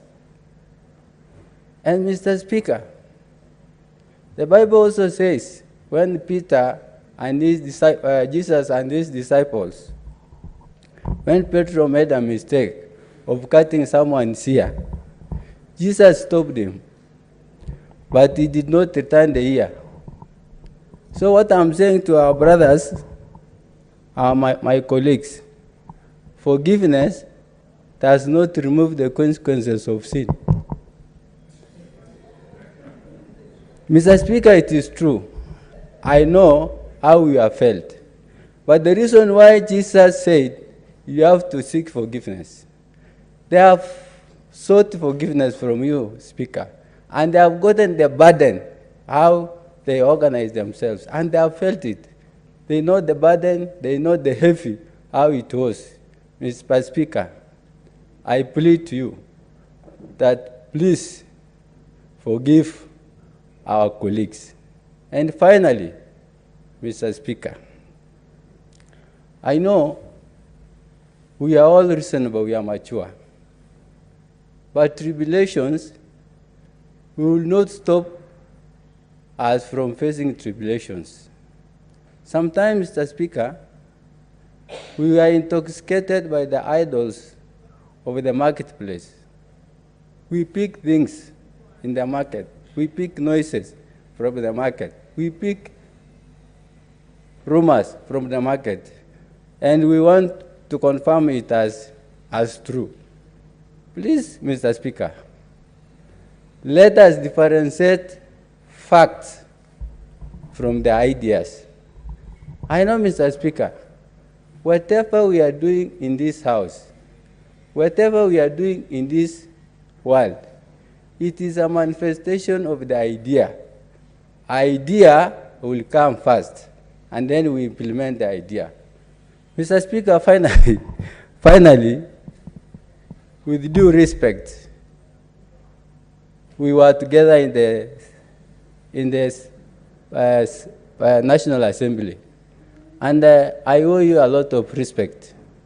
Speaker, I know we have standards. We have the citizens of Kenya have given this Senate a contract, and we have to perform that contract by one way or the other. So we are here to glorify the Lord, or we are not here to glorify any other person. We are here to make the will of God be done. Mr. Speaker, I plead, forgive our brothers. In Jesus' name, I say.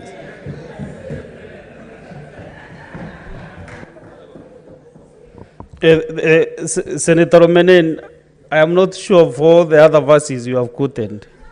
But the one you said the year was not returned is false.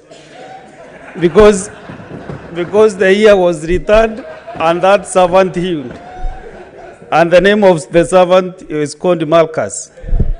Yeah, so the year was returned and that guy was healed immediately. So that bit was a bit misleading. I want us to conclude on this matter so that we can transact some business of the day. But I want to give Senator Kavidu. You have really requested.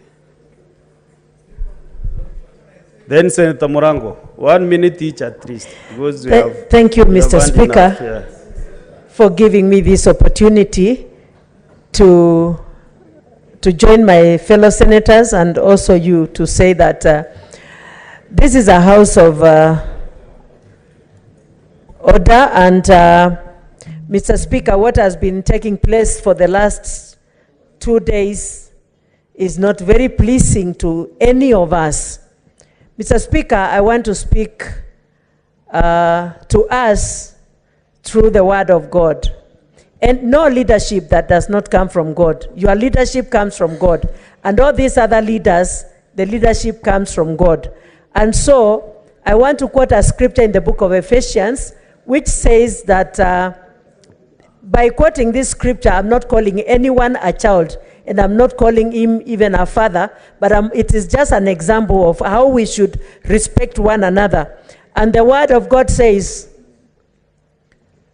the Bible says, children honor their fathers, and fathers do not embitter or make your children hungry.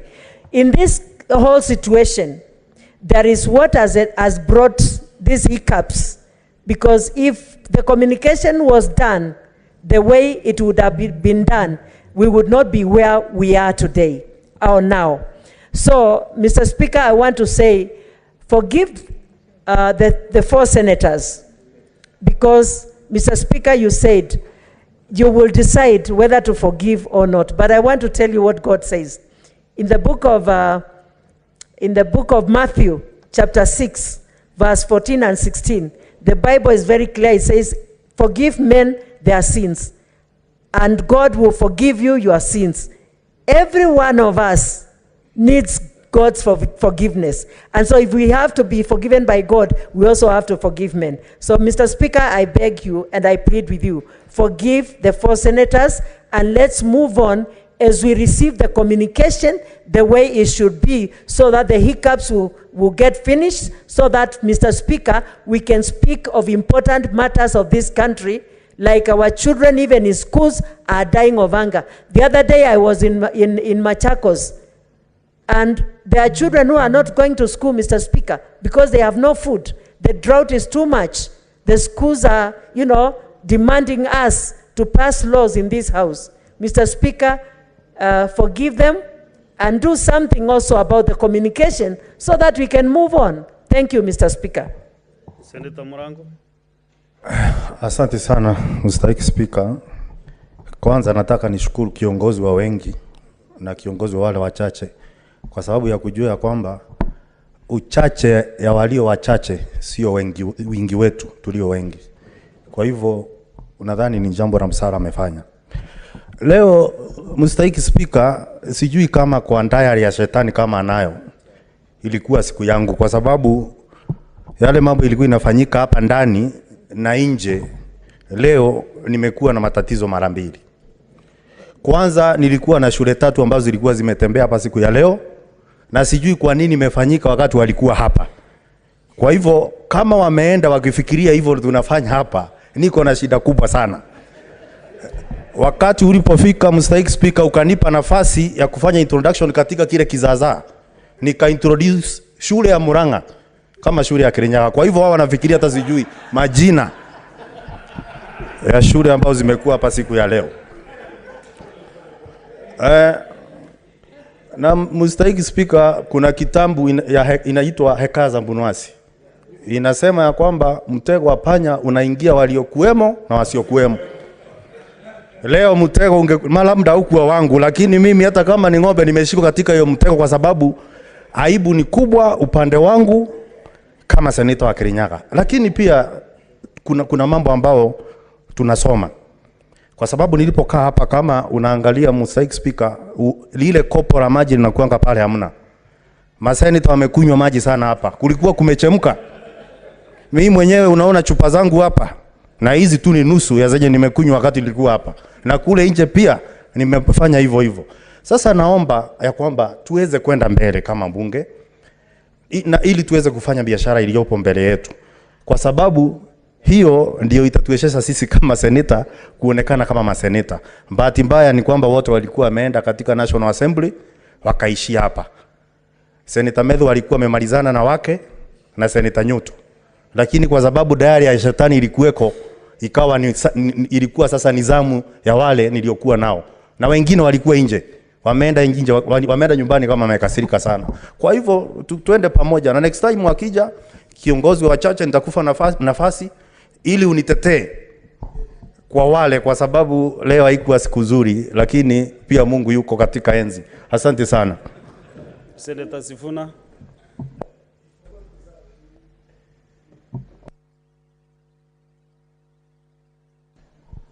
Kindly 1-2 minutes each. Give me the Mr. Speaker, I can see that Sense is trying to sneak back into this house. I have expressed a lot of frustration, Mr. Speaker, that we are losing the collegiate nature of this house that we experienced in the first session, Mr. Speaker.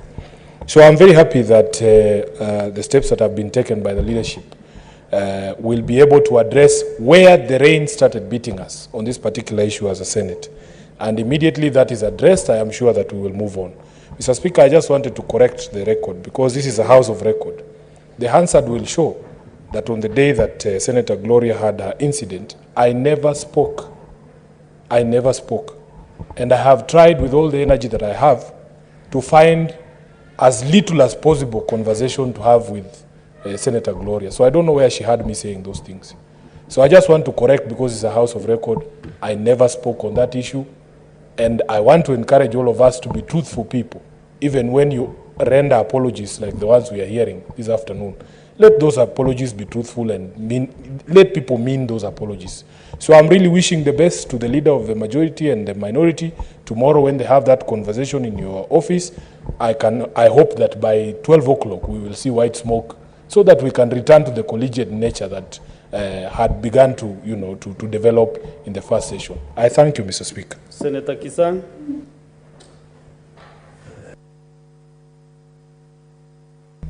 Thank you, Honorable Speaker. I wish to thank the Majority Leader and Honorable Mukeni, who initiated the mediation, and thank you for accepting to meet them.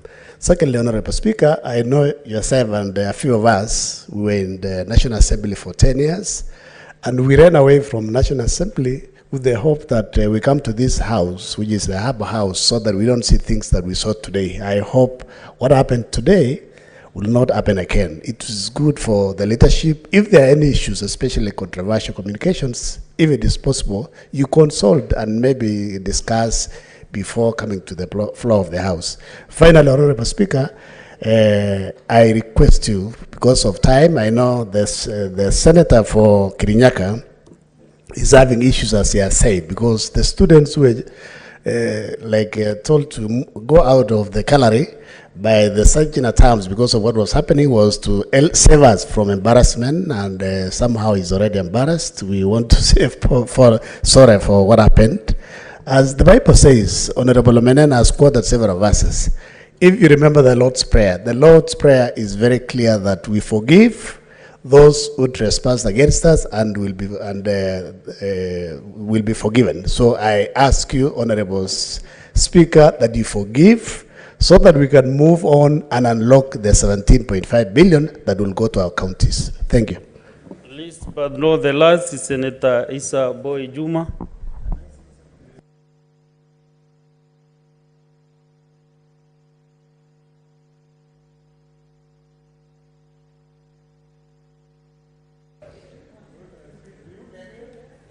Asante sana Mheshimiwa Spika kunipa fursa hii, na nitachukua kama dakika moja tu, si dakika mbili.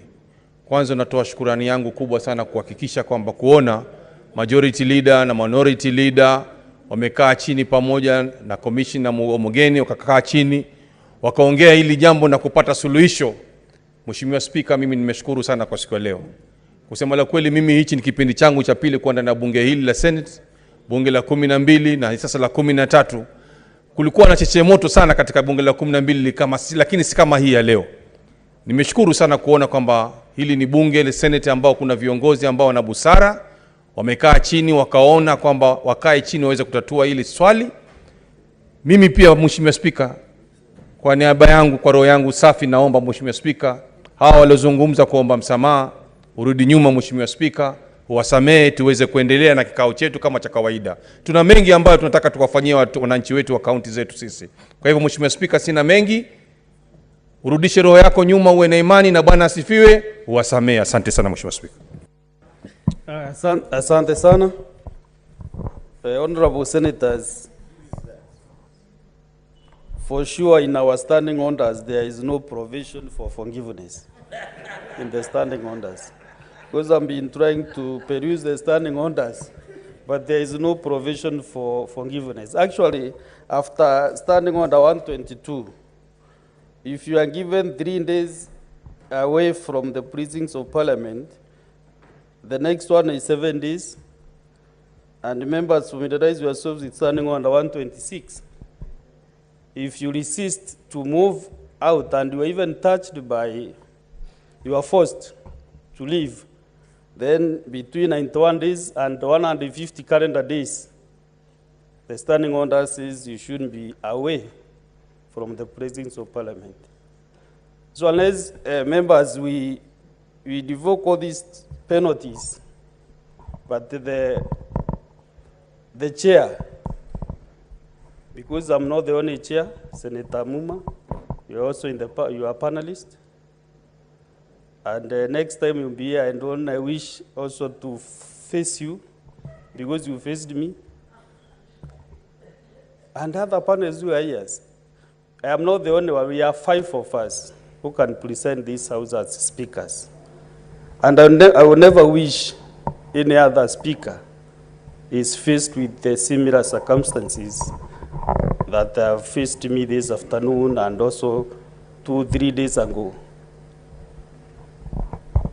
The minority signed requested for my communication on the issue pertaining the office of the Deputy Minority Whip. And yesterday I ruled that I will peruse the ruling, I mean the court order from the tribunal, PPDT, and make my ruling. Which I went and I saw for sure the court ruling from the court order from the tribunal, PPDT, did not touch completely on the office of the Deputy Minority Whip. And I was to make that communication. Senator Sifuna came yesterday about that issue very well, eloquently. The minority whip approached me 5 times that I should make that determination yesterday. But I said, let me sleep over it, let me look at the court order or the tribunal order, and then I make the communication. And very honestly, and because it was a straightforward matter, that is what I was to make this afternoon. The office of the Deputy Minority Whip. Now, the minority signed, because when they came in, it's like they knew what I was to communicate. Instead of approaching my office, before I came here, they went for some prayers at the Jivanjin Gardens, which has no church. So when you came back, actually I almost drained. I drained because of the schools and the visitors that were here. So coming to now to face the chair on a matter that we requested a ruling on, for sure it's not good. I've had so many senators. I was approached by the majority leader and Commissioner Mugeni, Senator Mugeni, and then also the minority leader and the deputy minority leader. And now that there is no clear provision in the standing order I will use standing on the number 1 because it gives the speaker some leeway to make some decisions. But please, next time, it will not be business as usual. If you request any communication, the speaker must give you the communication. The chair must communicate. Unfortunately, maybe the minority side did not know the consequences of such a decision. Because there are some of the officers occupying those positions would get problems even after this session. So please, I really want to say that I will recede my decision, but painfully so. It is very painful indeed. And this should never happen again. No other speaker should give that leeway again, because this is a house of order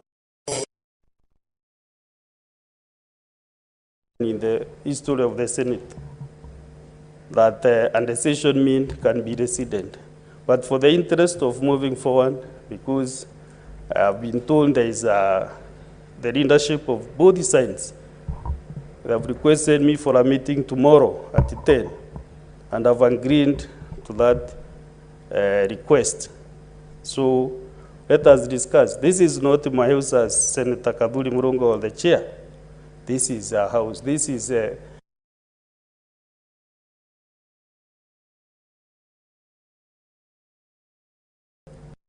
Wiper from ODM. You are one team. So sit down and put your house in order so that we can be able to move. The speaker has no leave of the chair to manage the political parties, as many senators have pronounced themselves. So if it is the majority side has issues, please sit down somewhere and sort the issues from the majority side. The minority side, sit down as a house, as one family, and sort your issues, so that those issues do not find their way to the chamber. Senate has always been very bipartisan, and I will request senators from today henceforth, let us please live to that principle. So the 4 senators, because of the many verses pronounced by Senator, some are true, others we might really also, we must also really get the real scripts. So senators, I have warned you, and I have forgiven the 4 senators. Let us continue with the normal business of this honorable house. I thank you. Next order. Sorry, on the communication. The communication I was making, I actually went almost halfway. If you could have given me 3 more minutes. One of the senators today could be the deputy minority whip, but maybe you have postponed.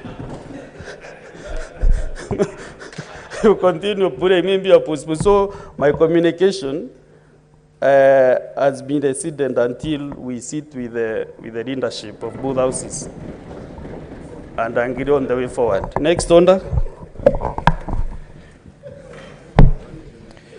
Order number 3, messages. Order number 4, petitions. Next order. Next order. Order number 4, petitions. Next order. There is a petition.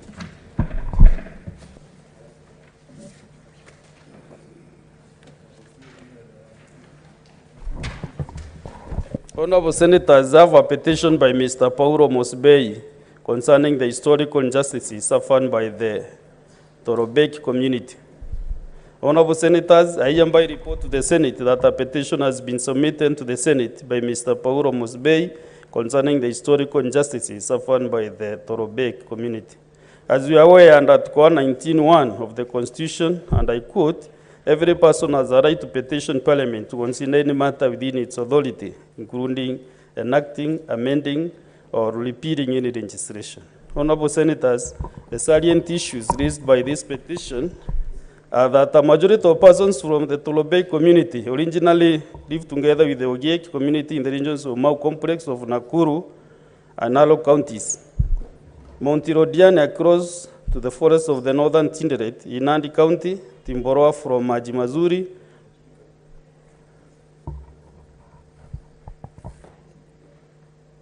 across Rift Valley with some going as far as Kiambu, Nyandarua, Migori, Isiolo, and Bungoma counties. What is it, Senator? Okay.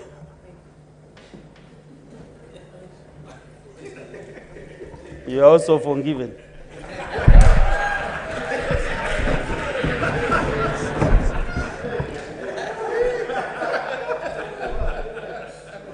So let me repeat 3A.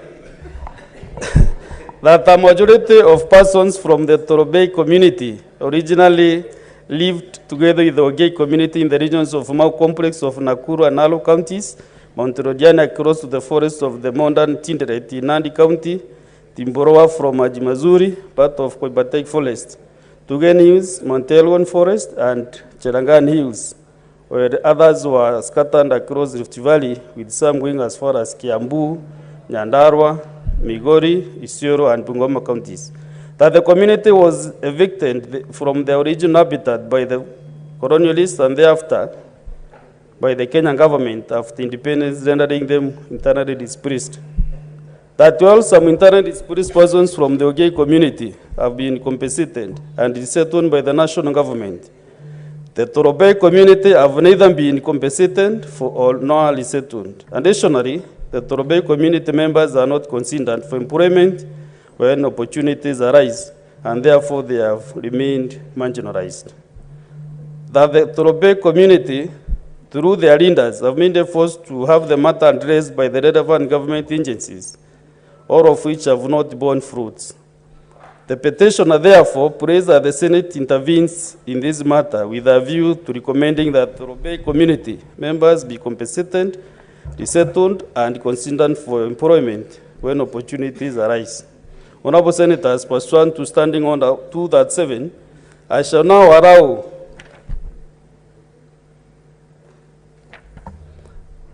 okay. Let me, before, I don't want to read that number 5. So, Honorable Senators, pursuant to Standing Order 281, the petition should be committed to the relevant standing committee for its consideration. In this case, I direct the petition be committed to the Standing Committee on Justice, Legal Affairs, and Human Rights. And in terms of Standing Order 282, the committee is required in not more than 60 calendar days from the time of reading the prayer to respond to the petitioner by of a report and this to the petitioner and lean to the table of the Senate. I thank you.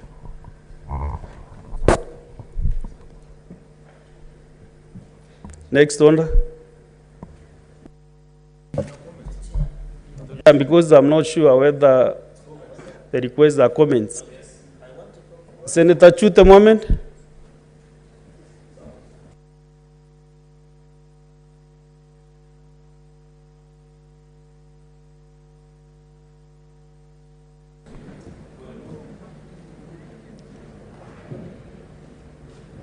I've committed, but still, if I could forgive other things, I can give you a few comments. Not on this one, Madam Speaker. Majority Leader, you want to make comments on this petition? No, I wanted to request that you, Mr. Speaker.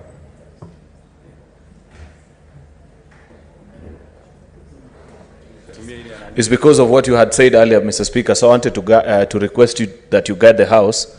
There are members who maybe for whatever they wanted to say earlier are still on the queue, that they first opt out so that if there are members who want to comment on this petition, they are given a chance. That's what I wanted to request you to do. And see one request. Now one from Senator Samson Chelagay.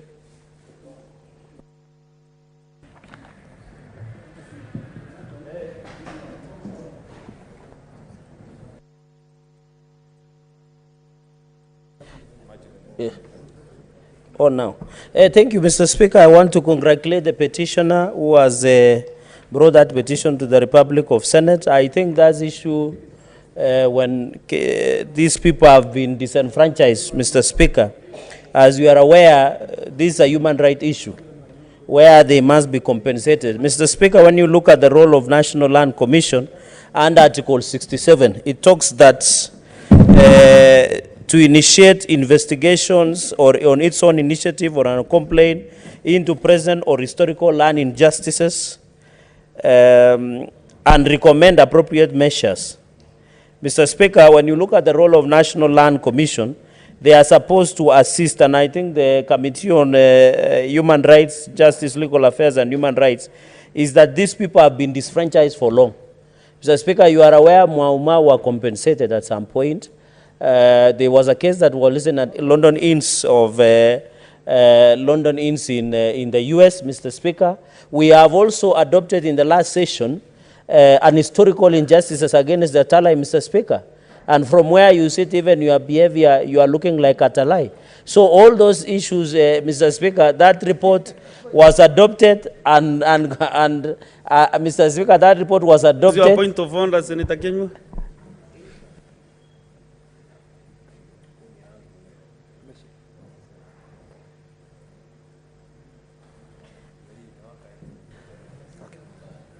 Mr. Speaker, did you hear what Senator Cherargei said? He said you look like Telai, and unless he describes who those people are. And I wanted him to clarify so that it can be on record that he said Mau were compensated. Mr. Speaker, it will be better if he said some of them, Mr. Speaker, because there are some who have not been compensated up to date. By him saying that... What did he say I look like? You look like... Because that was the point of order. Yes, he said you look like a Telai, so I wanted him to explain what is that. Is he also one? Because I can see he has a round face like me, he is a bit stout like me, so is he also one? He must describe first who are those people so that at least we would know, Mr. Speaker.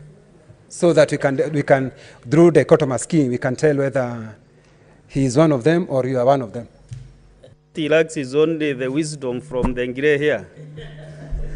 Mr. Speaker, to my brother Senator, I think, you know, Talai in our community are revered people and they are very Solomonic.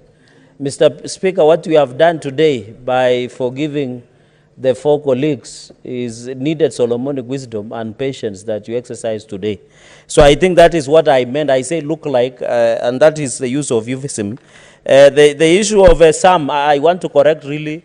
Some of the Mau have been compensated, Mr. Speaker. So this is not a unique issue. And you know, the issue of land is a multi. Professor Tomo Jenda, who is the senator of Kisumu, who is not here, wrote a book called Principles of Conveyancing. In his opening remarks, he says in Africa, land is a very emotive issue. So this is a very dicey issue that we need to handle carefully, to relook, because these Doropos, Mr. Speaker, are being chased out of forest. They are living on the pathways and the roads within the forest, Mr. Speaker. And that is the worst human indignity, Mr. Speaker. And even as we talk today, Talai has never also been compensated, Mr. Speaker. Some of the Mau were compensated, others were left out, Mr. Speaker. And you know, I remember, and I want to appeal to President William RUTO.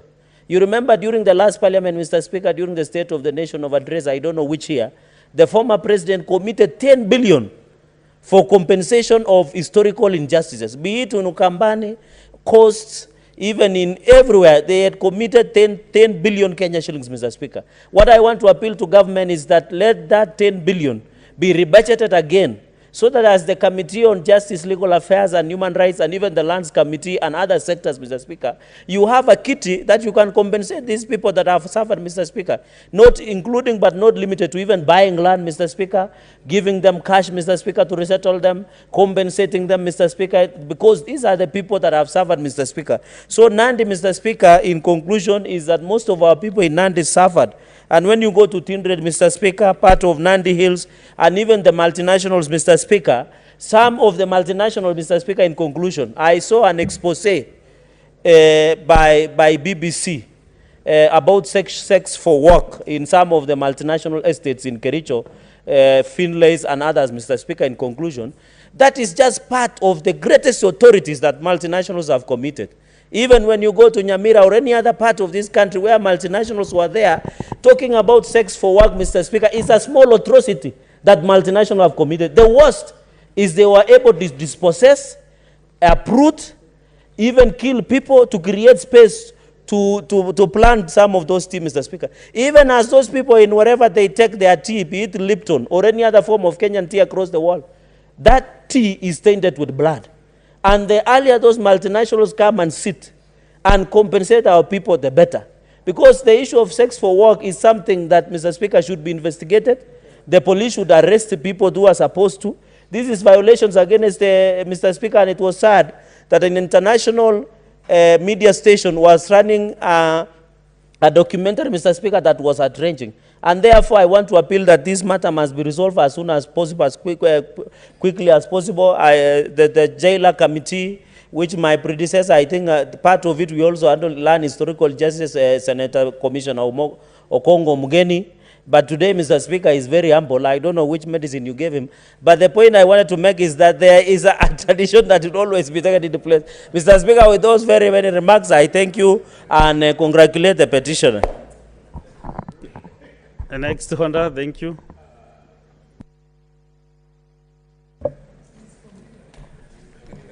Order number 5, papers. Majority Whip. Majority Whip, do you have instructions to read the papers?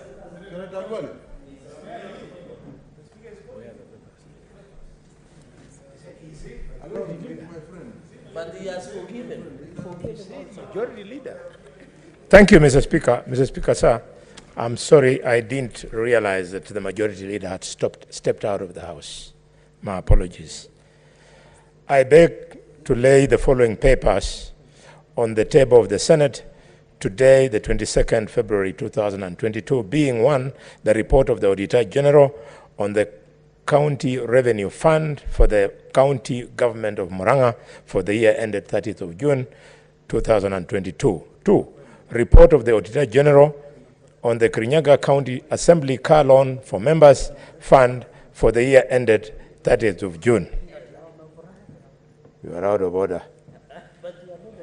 3, a report of the Auditor General on the Nyeri County Enterprise Development Fund for the year ended 30th of June 2022. Mr. Speaker, I have the power to whip my side. Yes, drawn from the Constitution. Yes. Mr. Speaker, you've just spent this afternoon. Senator Karwale, who is disturbing you? What is it? You are not concluding reading the papers that you have. Yes, I was just exercising my powers as a whip, but not at the wrong time, at the right time. It doesn't make sense to me, Mr. Speaker, that after you have spent an entire afternoon trying to return the House to an orderly way of doing business, members on my side, knowing very well that I'm their whip,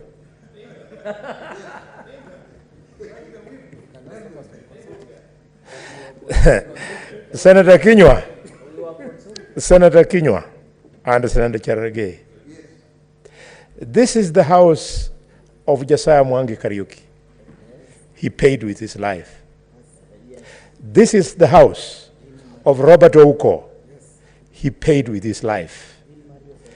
This is the house of Tony Ndelinge. He paid with his life. You might be thinking you're in a small place. Number 4, Mr. Speaker, being the report of the Auditor General on the Nyandarua County Assembly for Members' Car Loan and Mortgage Scheme Fund for the year ended 30th of June 2022. Mr. Speaker, sir, I thank you and I lay the papers. Kenywa, what is out of order? Mr. Speaker, am I safe? No, Mr. Speaker. No. I have been given. No, Mr. Speaker, the reason you threw some people out of this house, now I understand. because they're telling me I'm out of order. You are the only person who can rule me whether I'm out of order. And because you give me this opportunity, Mr. Speaker, my whip, Mr. Speaker, mentioned people who passed away. And he put my name between those people and Cherargei. So, Mr. Speaker, today I don't know. So I'm asking whether I'm safe, Mr. Speaker, you protect me.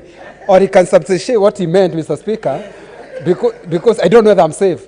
I don't know whether, because I thought, Mr. Speaker, he wanted to mention, when he meant karaoke, I thought he was to speak about Gigi Karaoke, who is from Laikipia County. But now he mentioned people who died mysteriously, Mr. Speaker. So and he put me in that list, Mr. Speaker. So I'm scared, Mr. Speaker. Maybe he can substantiate what he means. Okay, next order. Order number 6, notices of motion. Next order. Order number 7, statements. Yeah, we have a series of statements. We start with Senator Enoch Wambua.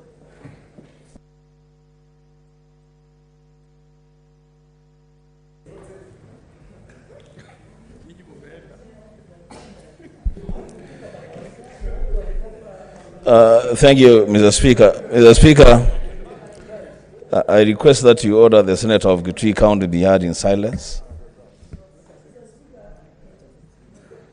Mr. Speaker. Senator, just consult Senator Boni Karwale, just a close. Don't exchange with the Speaker in that manner. Yeah. Senator Boni Karwale, can you be clear on this matter because the two senators are not comfortable? They're already traumatized.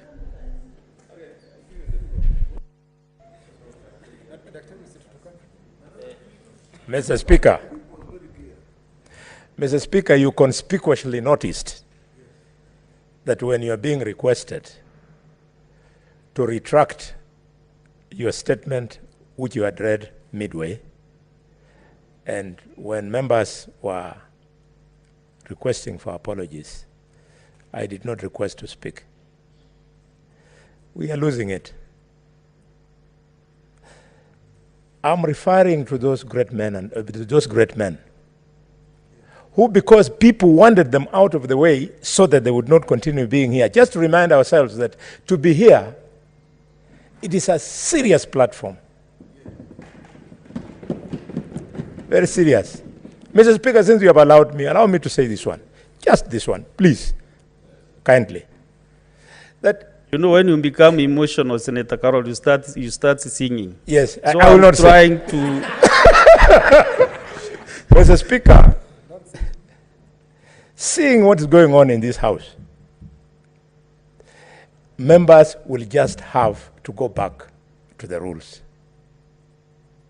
If indeed you have accepted painstakingly to do what you did, then I would be expecting also members to also hold a conversation with themselves the way you did.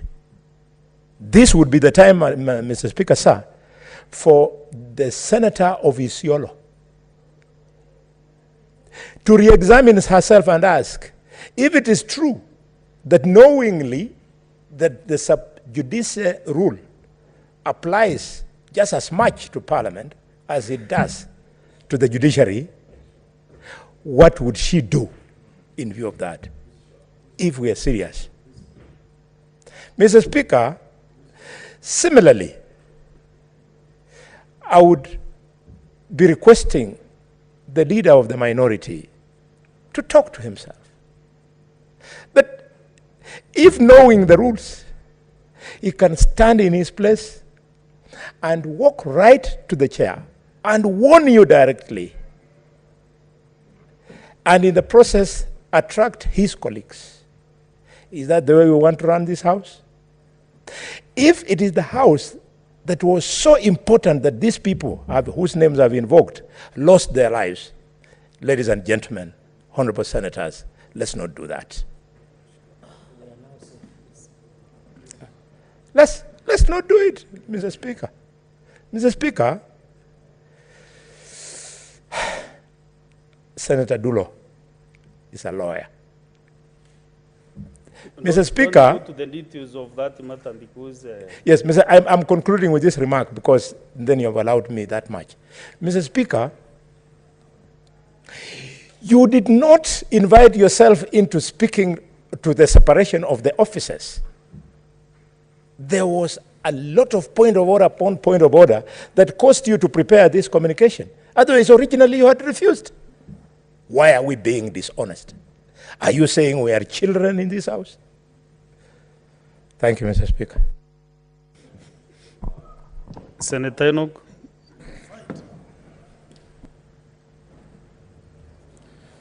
All I can say that is very deep.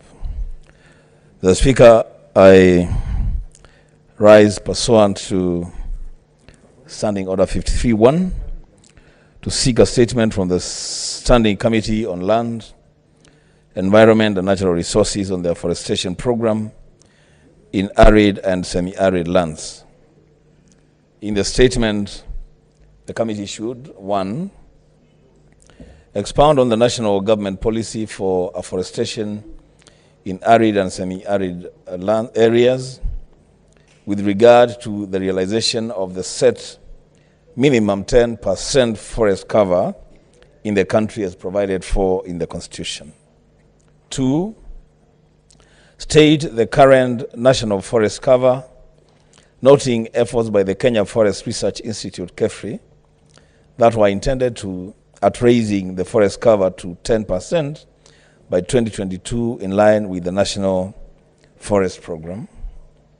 Number 3, inform the Senate how many trees have been planted since the launch of the afforestation initiative by the government in 2018 against the intended target of 1.8 billion trees. Number 4, spell out the strategic interventions put in place by government to produce 1.8 billion quality and sustainable tree seedlings for purposes of increasing the tree cover. Number 5, the Speaker elucidate on the actions being taken by the government to increase public awareness, education, and sensitization on tree growing across the country. And lastly, number 6, elaborate on the measures put in place by the government to ensure that Kenyans benefit from carbon credits through the afforestation initiatives being undertaken across the country. I thank you, Mr. Speaker.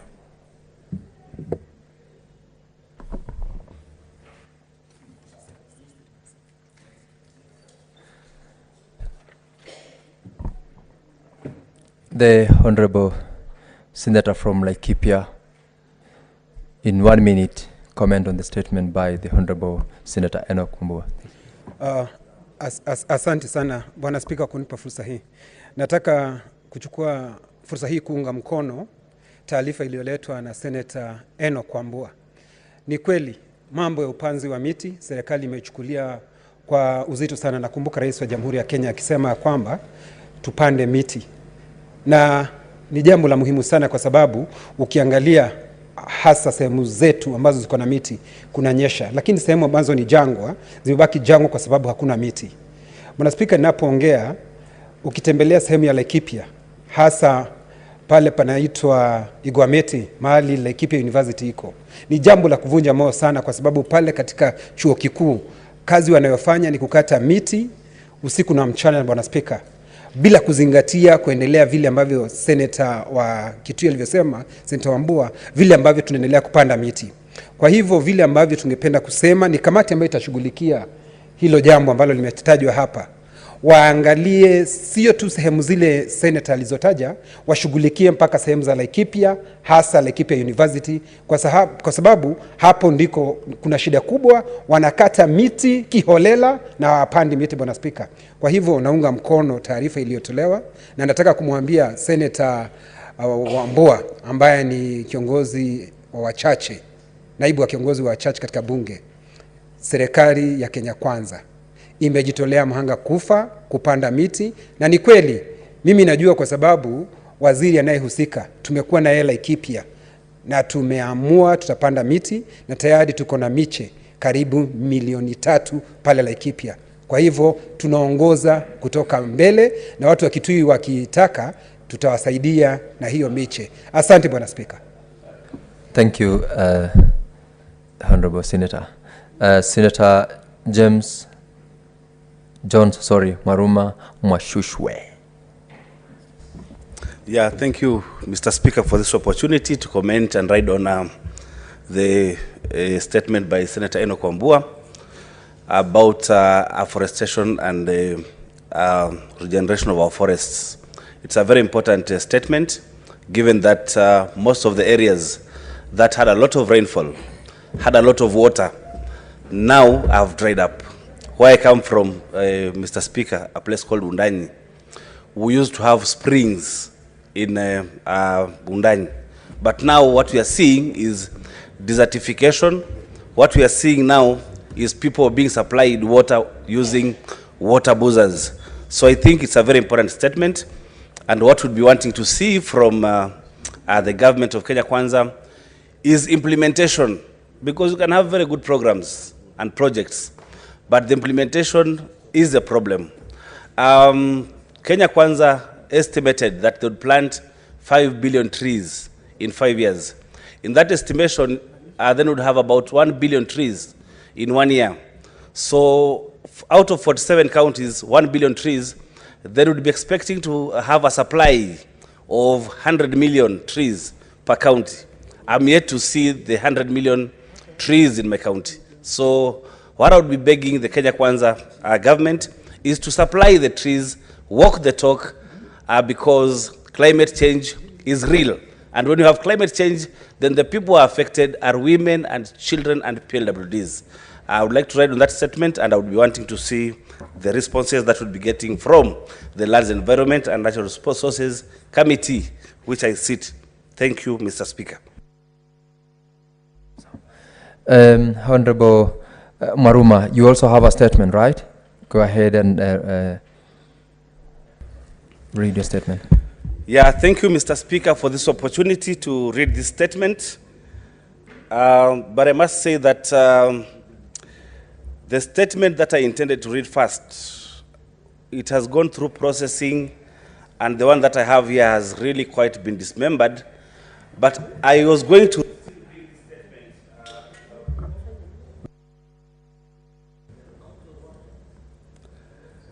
still going to bring this statement, but was dismembered through the time of processing.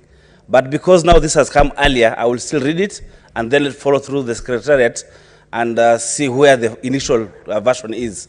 Because, Mr. Speaker, the initial version was that there's somebody who is abstracting water using Kenya pipelines without public participation. But still, for Mzima 2, I was going to go through it. So just allow me to go through the statement, and then I follow through what happened to the initial statement. What's your point of order, Cherargei? Speaker, this is a house of rules, order and procedure and precedence.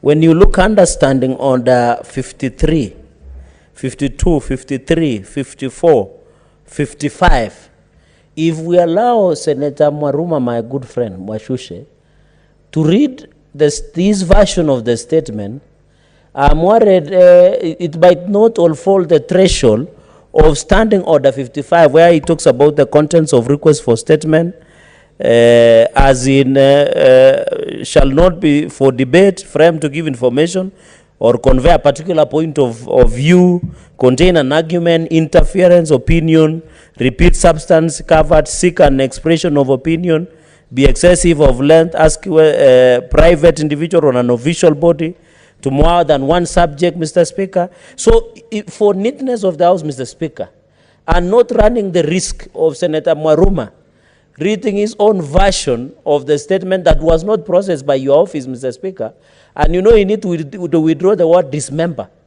because I don't think that your office can dismember anybody's statement. So to avoid running afoul of Standing Order number 55, Mr. Speaker, on a point of order, I request that Senator Maruma's statement be stand down until it is consulted and cleared, so that, Senator Mwaruma, according to small information I have, he was in Jivanji for prayer, so he might have brought a Jivanji version. Thank you, Mr. Speaker. All right, you've made your point. Senator Mwaruma, if the statement you intend to read is not the one approved by the chair's desk, then I would advise that you make reference to the one that has been approved. If it's not, then... Yeah, thank you. Much obliged, Mr. Speaker. This statement has gone through all the processes, and it involves Mzima too. And I would like to tell my good friend that when you bring Jivanji garden issues here, really, what point are you trying to make, my friend? Senator for Nandi. Mwaruma, go ahead and thank you so much. Thank you. Given what has been happening in the near past, I wouldn't want really to go to very many issues because I don't have that mood.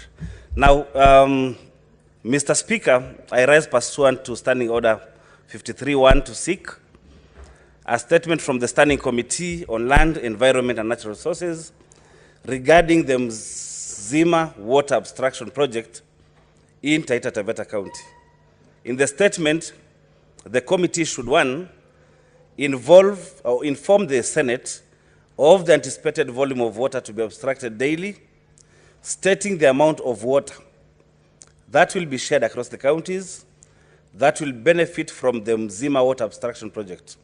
Two, provide the concept note, feasibility study, approvals for abstraction of water from the government and its agencies, and a list of the project beneficiaries, as well as evidence of public participation. Three, state why Taita Taveta County is not listed to benefit from the Mzima Water Abstraction Project, despite being the host county. Four, state the cost of implementation of the water abstraction project to completion, stating the sources of funding.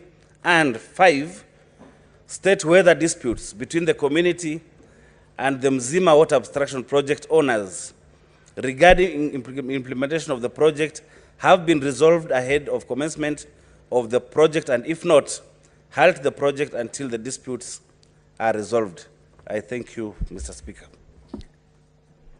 Thank you very much, Senator. If there are members who want to comment on the statement, I'll allow one, if any. If there is none, I'll call upon Senator Chute to read his statement. Mohammed Chute, to seek a statement from the Standing Committee on Health concerning the status of construction of a medical training college in Saku constituency, Marsabit County. Thank you, Mr. Speaker. I have a statement on the construction status of Level 4 Hospital in Sololo Town of Marsabit County. Mr. Speaker, sir, I rise pursuant to Standing Order 53-1 to seek a statement from the Standing Committee on Health on the construction status of a Level 4 hospital in Sololo Town of Marsabit County. In the statement, the committee should, one, provide details on the commencement date of the project, completion date, the initial cost, initial price variation, and actual price variation. Two, investigate and report to the Senate on the status of completion of Level 4 hospital in Sololo Town, further establishing the cause of stalling of the construction works and measures taken to revive the construction. Three, to inform the Senate whether the project was tendered for, providing details of the contractor who won the award. Four, state the amount paid to the contractor and how much is outstanding, indicating whether the contractor is still the same. Five, explain the action to be taken against the concerned officers in the event of continued delay in the construction works of the facility. Mr. Speaker, my second statement reads, It's a request for statement on the construction status of a medical training college in Saku constituency of Marsabit County.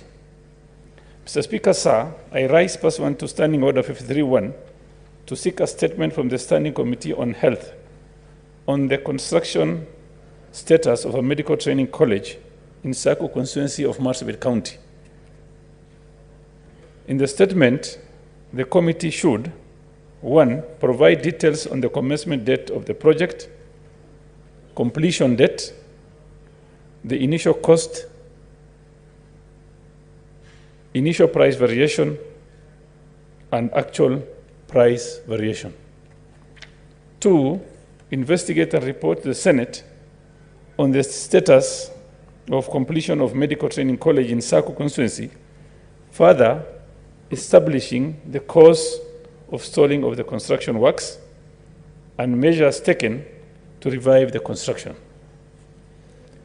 3, inform the Senate whether the project was tendered for, providing details of the contractor who won the award. 4, indicate the amount paid to the contractor and how much is outstanding, indicating whether the contractor is still the same. Finally, number 5, explain the action to be taken against the concerned officers in the event of the continued delay in the construction work of the facility. Thank you, Mr. Speaker. Thank you very much, Senator. I will invite if there is any member who would like to comment on that, on the two statements that have just been read out by Senator Chute. If there is none, Senator from Nandi County, Senator Samson Cherargei, to seek a statement from the Standing Committee on Education concerning the transition of learners to junior secondary school. Thank you, Mr. Speaker, and I have two statements. I hope you'll allow me to read them concurrently so that I don't need to come back. So my first statement is on the request for statement on the transition of learners to junior secondary school. Mr. Speaker, sir, I rise pursuant to Standing Order 53-1 to seek a statement from the Standing Committee on Education on the state of transition of learners to junior secondary school. In the statement, the committee should, 1, appraise the Senate on the number of pupils who have transitioned to the junior secondary school, stating the challenges being faced by the Ministry of Education in ensuring 100% transition of pupils to junior secondary schools across the country. Number 2, explain the current state of learning in junior secondary schools, including the development and extent of rollout and coverage of the junior secondary school curriculum, listing the subjects taught. Number 3, inform the Senate on the process of book distribution to public junior secondary schools across the country, indicating whether the accredited private schools have the approved books and are offering the approved syllabus in their private schools.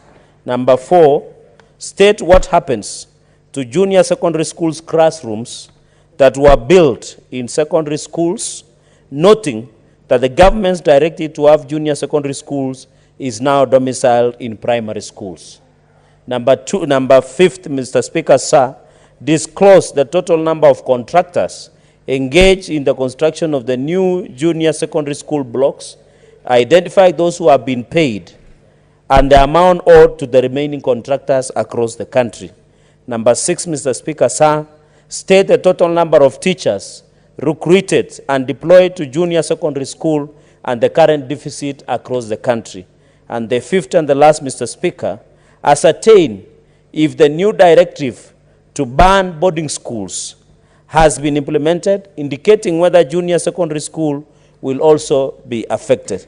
Mr. Speaker, with your indulgence, my second statement, request for statement on the current drought in Kenya. Mr. Speaker, sir, I raise pursuant to Standing Order 53-1 to seek a statement from the Standing Committee of National Security, Defense and Foreign Relations on the current drought ravaging first regions of the country, Mr. Speaker.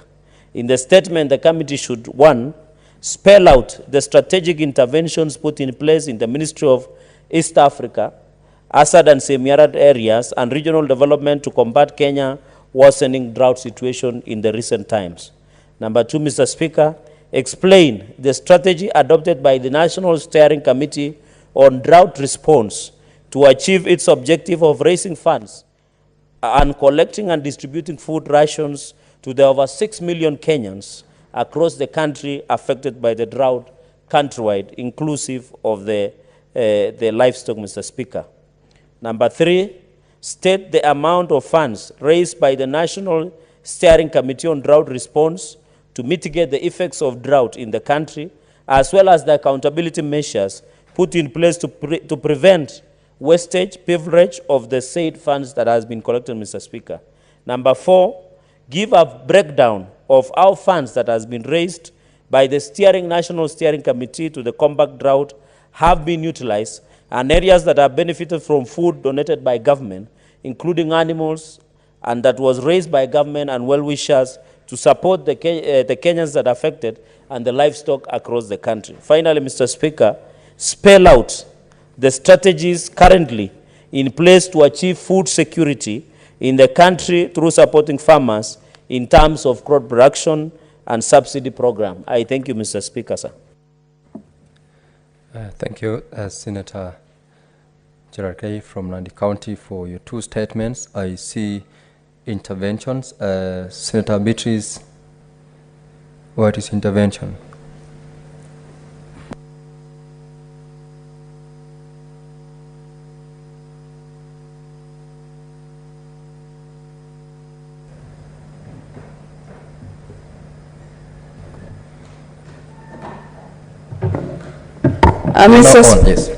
Mr. Speaker, thank you for giving me the chance. I just wanted to add my voice to the statement that has been given by the Senator for Nandi, and especially on the issue of the junior secondary school, Mr. Speaker. Mr. Speaker, what the senators raised are real pendant issues out with the public. Mr. Speaker, the fear that is out there in our schools is that teachers were posted to teach the junior secondary school class, but Mr. Speaker, we all know that teachers are trained in particular subjects.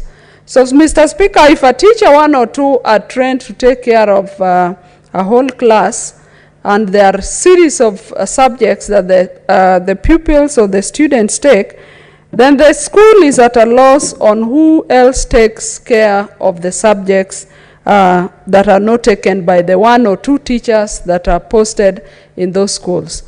Mr. Speaker, the current challenge in our schools is that a teacher is posted to teach the junior secondary school, while the earlier teachers that are in the primary school are also keeping off from teaching this student. So that leaves a gap in the teaching of this student. Mr. Speaker, that means that in a number of our schools, these pupils have not been attended to.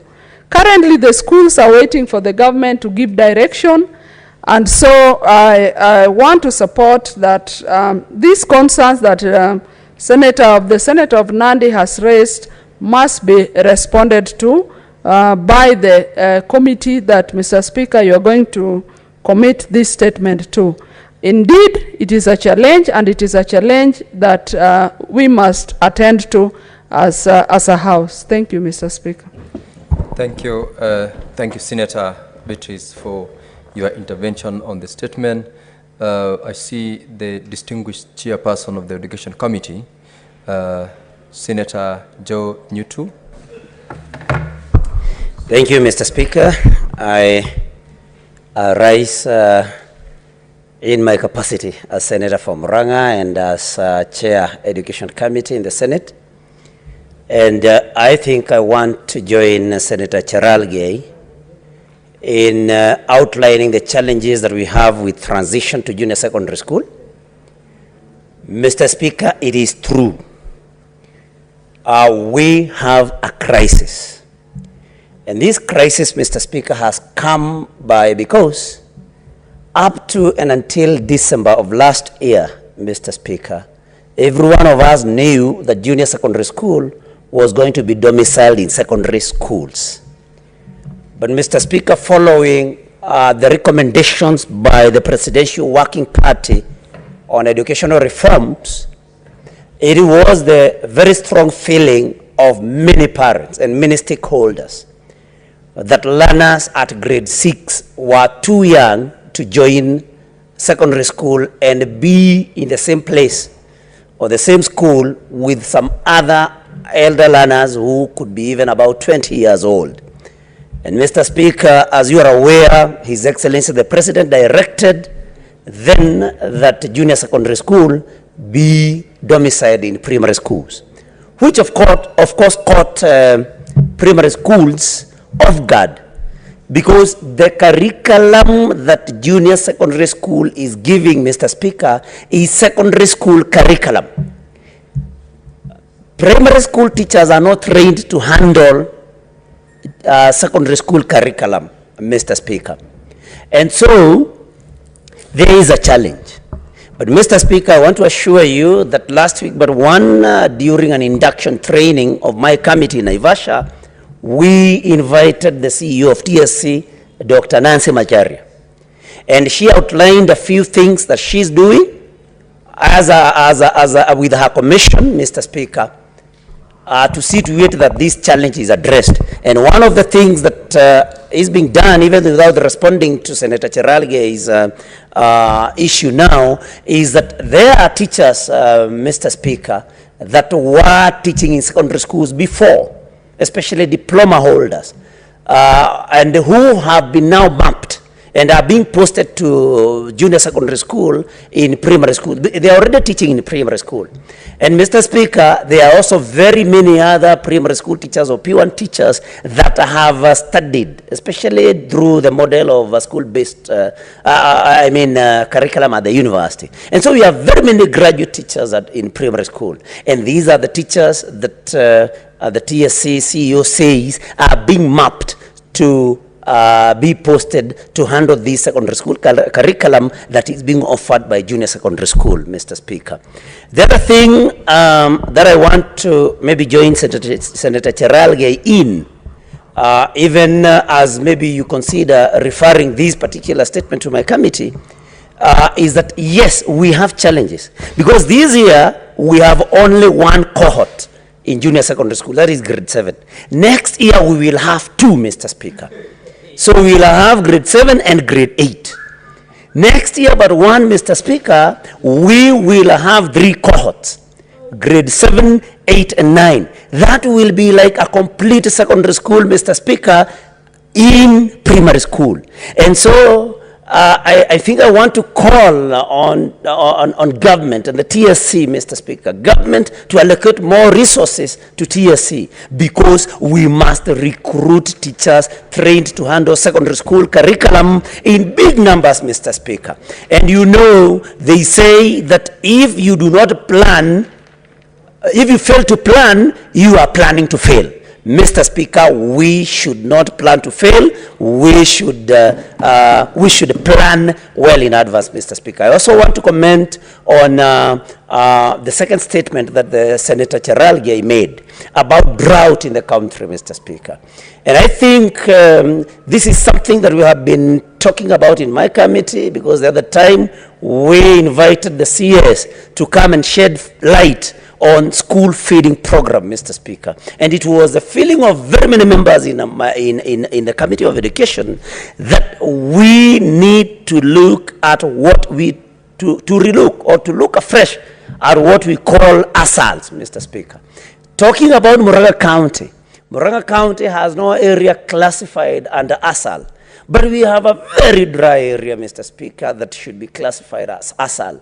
An area called Kakuzi, part of Makuyu Ward, Kakuzi Ward, Idhanga Ward, Mr. Speaker, and some part of Biri Ward. And so we are saying, or I'm supporting Senator Cheralge, that we should see what we should do or we can do to mitigate the effects of drought, not only in Asalt, but also in some other counties where everybody else thinks that they are comfortable, but where there are some areas, specific areas in some counties that are suffering from this drought, Mr. Speaker. And so, Mr. Speaker, I rise to support the petitions made by Senator Cherargei. Thank you very much. Thank you, Senator Nyotu. I have been magnanimous in permitting you to take more time to make your comments because you're the chairperson of the committee. And I'm seeing the statements have elicited a lot of interest from among members. The majority whip, Senator Halwale. Thank you, Chair. Chair, the proverbial ostrich that buries its head in the sand. The president has opened up and admitted to the country that I don't want a one-man show. And he has said, I'm hearing a lot of vibes about CBC. Let there be a special committee comprising of professionals, education specialists, to advise him. And today, Parliament is quiet. We should be asking ourselves, these issues raised by Senator Cherargei on CBC and supported by other colleagues, what is our advice to the president? Where is the Education Committee in this House? Where is the Education Committee in the National Assembly? We got to have our own mind.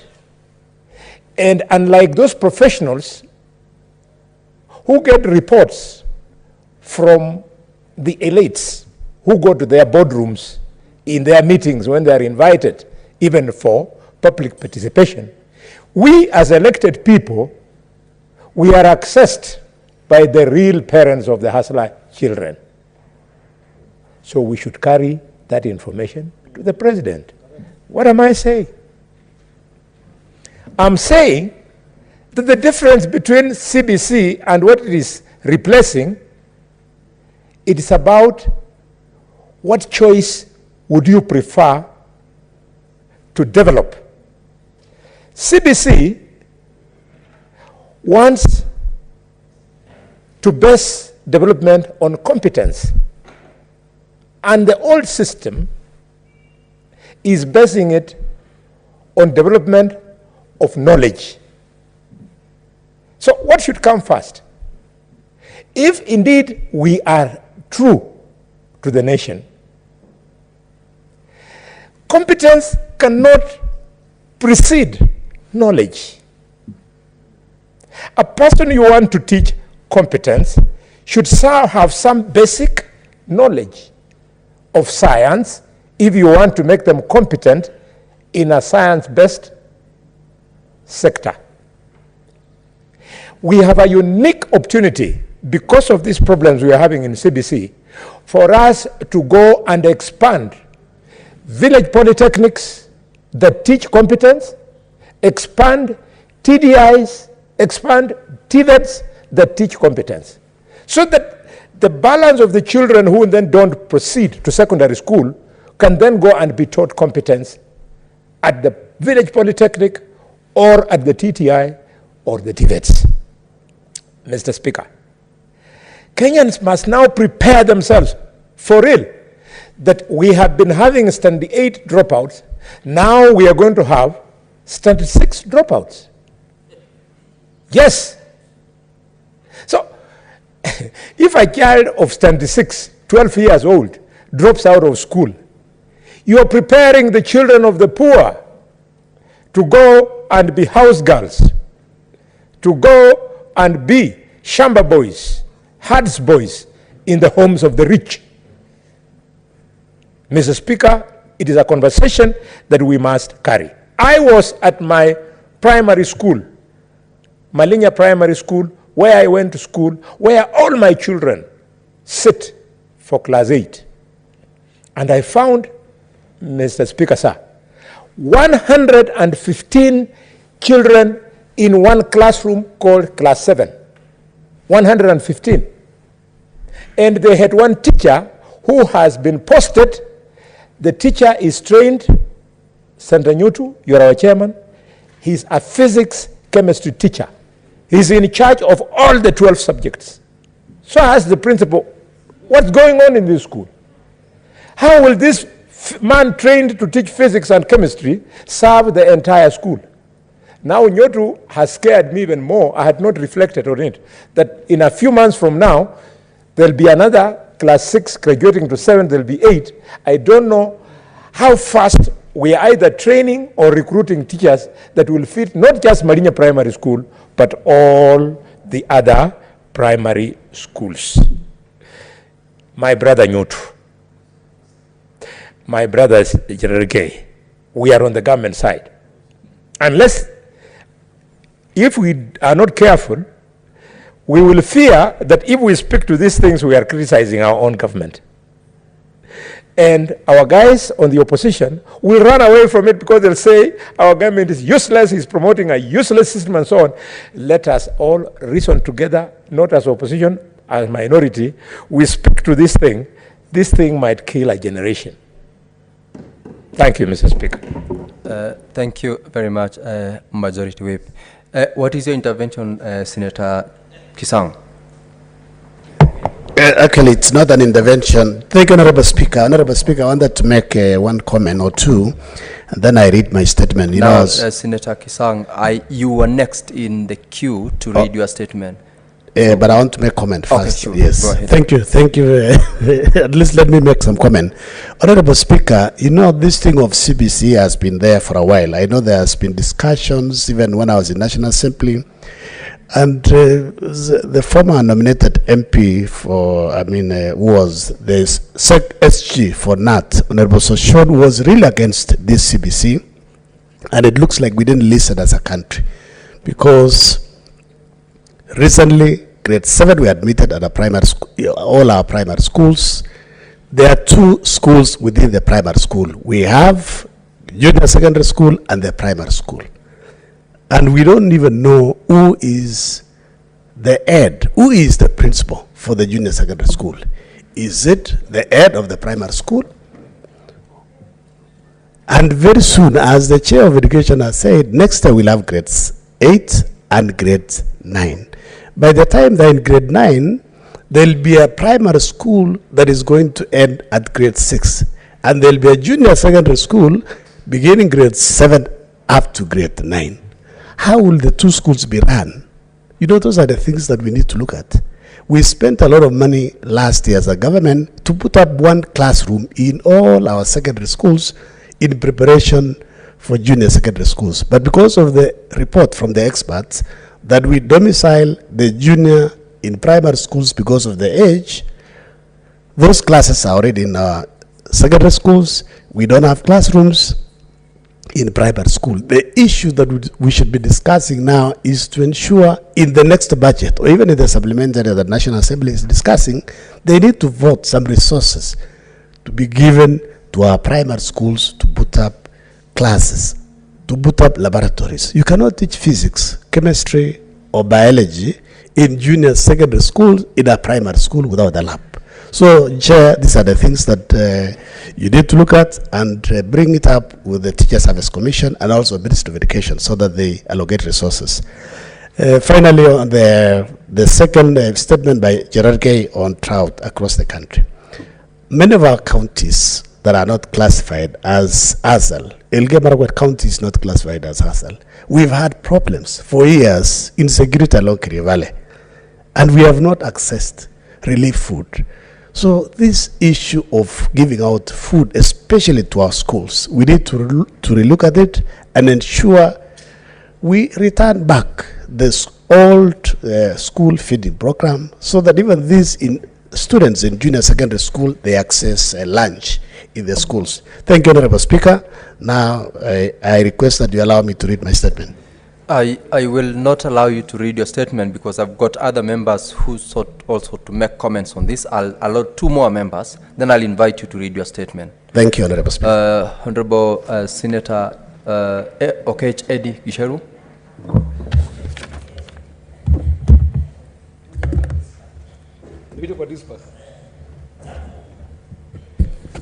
Mr. Speaker, always out of chaos comes good things.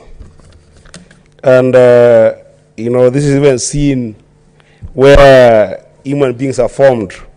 There's a lot of chaos that go on, people cry, but then mothers laugh with their kids after. I am very happy that out of the last 3 days of chaos that we have had, good things have come out of Senator Cherargei, because he has brought about statements that are very pertinent to these countries moving forward. I think that is very serious, Mr. Speaker, that the government of the day is not taking its children seriously. Many people have spoken about the issue of infrastructural challenges that are facing JSS rolling out. But, Mr. Speaker, the highest form of confrontation we are faced with today is the issue of access. This issue of school fee. You know, I have had the privilege of becoming an elected member. And I think that I speak to many of us here when I say that when you go home today in your respective constituencies, one of the biggest problems that comes in front of every elected member here are parents that come to them with school fee issues. And you cannot, as a government, think about rolling something like JSS and not be able to think about the access points, particularly the issue of school fee to our children. Second to this, Mr. Speaker, I know my brother and my senior, ranking member, Boni Alwale, has spoken about the issue of developing knowledge before developing competence. I think that, my brother, the issue goes even further than that. The government of the day, I can assure you, is confused about why are we, as a people, having an education system. Education system should be a system that focuses on productions that you face as a country. The government must first of all articulate itself on what is the development path that this country is taking, so that you develop a population that responds to that which you produce, that which the economy is based on. Even at reviews that we are seeing with JSS program, young people are still exposed at class 6, now even worse than what used to happen in class 8. 6 years after education, you are being forced to start memorizing science, to start memorizing mathematics, to on top of that memorize English and Kiswahili, because the government is not deliberate about where this country needs to go in terms of its production. If you look at CBC programs in countries like China, a child starts knowing very well that in China, we are going to train you, knowing very well that we want to produce radios. And therefore, you're going to school to be taught how to make radios. And you're then indicted to know your benefit in the value addition chain of radio. But a kid in Kenya today, introduced to JSS program, Mr. Speaker, is left to wander the same way we were wandering up to class 8, mastering everything, and then figuring out their lives after dropping out of school. Senator Eddie, we are already within 15 minutes that the standing orders allows us to debate. Could you conclude on your comments on it so that we move to the next statement? Thank you, Mr. Speaker. I am most obliged. I think that, Mr. Speaker, as I finish, the pertinent issue of education is strongly tied to this agenda of what our country needs to do to be able to connect our education system and our production system. Because if you allow that to happen, then even issues of drought won't come to place, because you'll produce kids who know how to even develop disaster readiness and preparedness mechanisms to be able to deal with excesses of our production system. And Mr. Speaker, if anything, perhaps this House should advise us what my senior Bonnie had talked about. Perhaps our advice to the government of the day is that instead of adding money like 5 billion to the presidency to use for their own budget at the presidential level to do these austerity things in the presidency, maybe it is high time we advise as a House that the presidency needs to take that 5 billion and any other monies that the grid in the State House is forcing them to have, and take that money to be able to put it in our children, and not only in junior secondary schools, Mr. Speaker, but also to ECD teachers that we are seeing in counties that are faced with very little money, yet doing a lot of work for our children. Thank you, Mr. Speaker, and I support these statements to be committed to the relevant committees. Thank you, senators. Thank you, honorable senators. I know Senator Wafula had requested, but standing order number 53 allows us 15 minutes only to make our observations on this. And similarly, we have got 3 more statements to deal with. You will pardon the chair for today, honorable senator.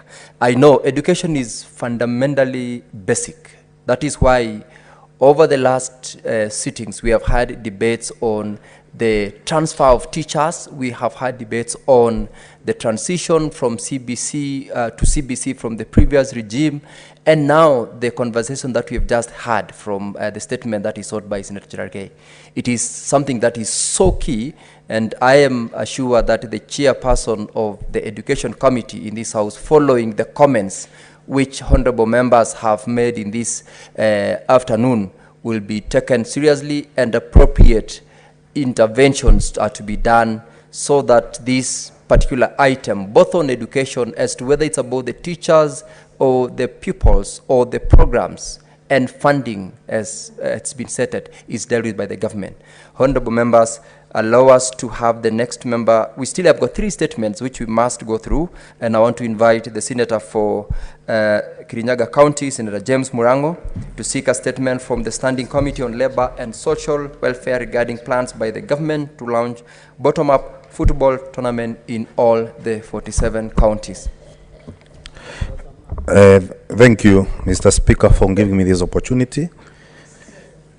And Mr. Speaker, what is your point of order, Senator Kisang? Thank you, Honorable Speaker. I wanted to request, because we still have 3 statements, we should have maybe said it earlier. We could have read maybe all, say, 4 or 3 statements, and then we give members to make comments, so that we save time in disposing them. Very well. That's noted. Senator Murango, proceed so that we can conclude on the remaining statements and have members comment where appropriate. Thank you, Mr. Speaker, for giving me this opportunity. I rise pursuant to Standing Order 53.1 to Mr. Speaker, I have 2 statements, so you allow I'll in them concurrently. I rise pursuant to Standing Order 53.1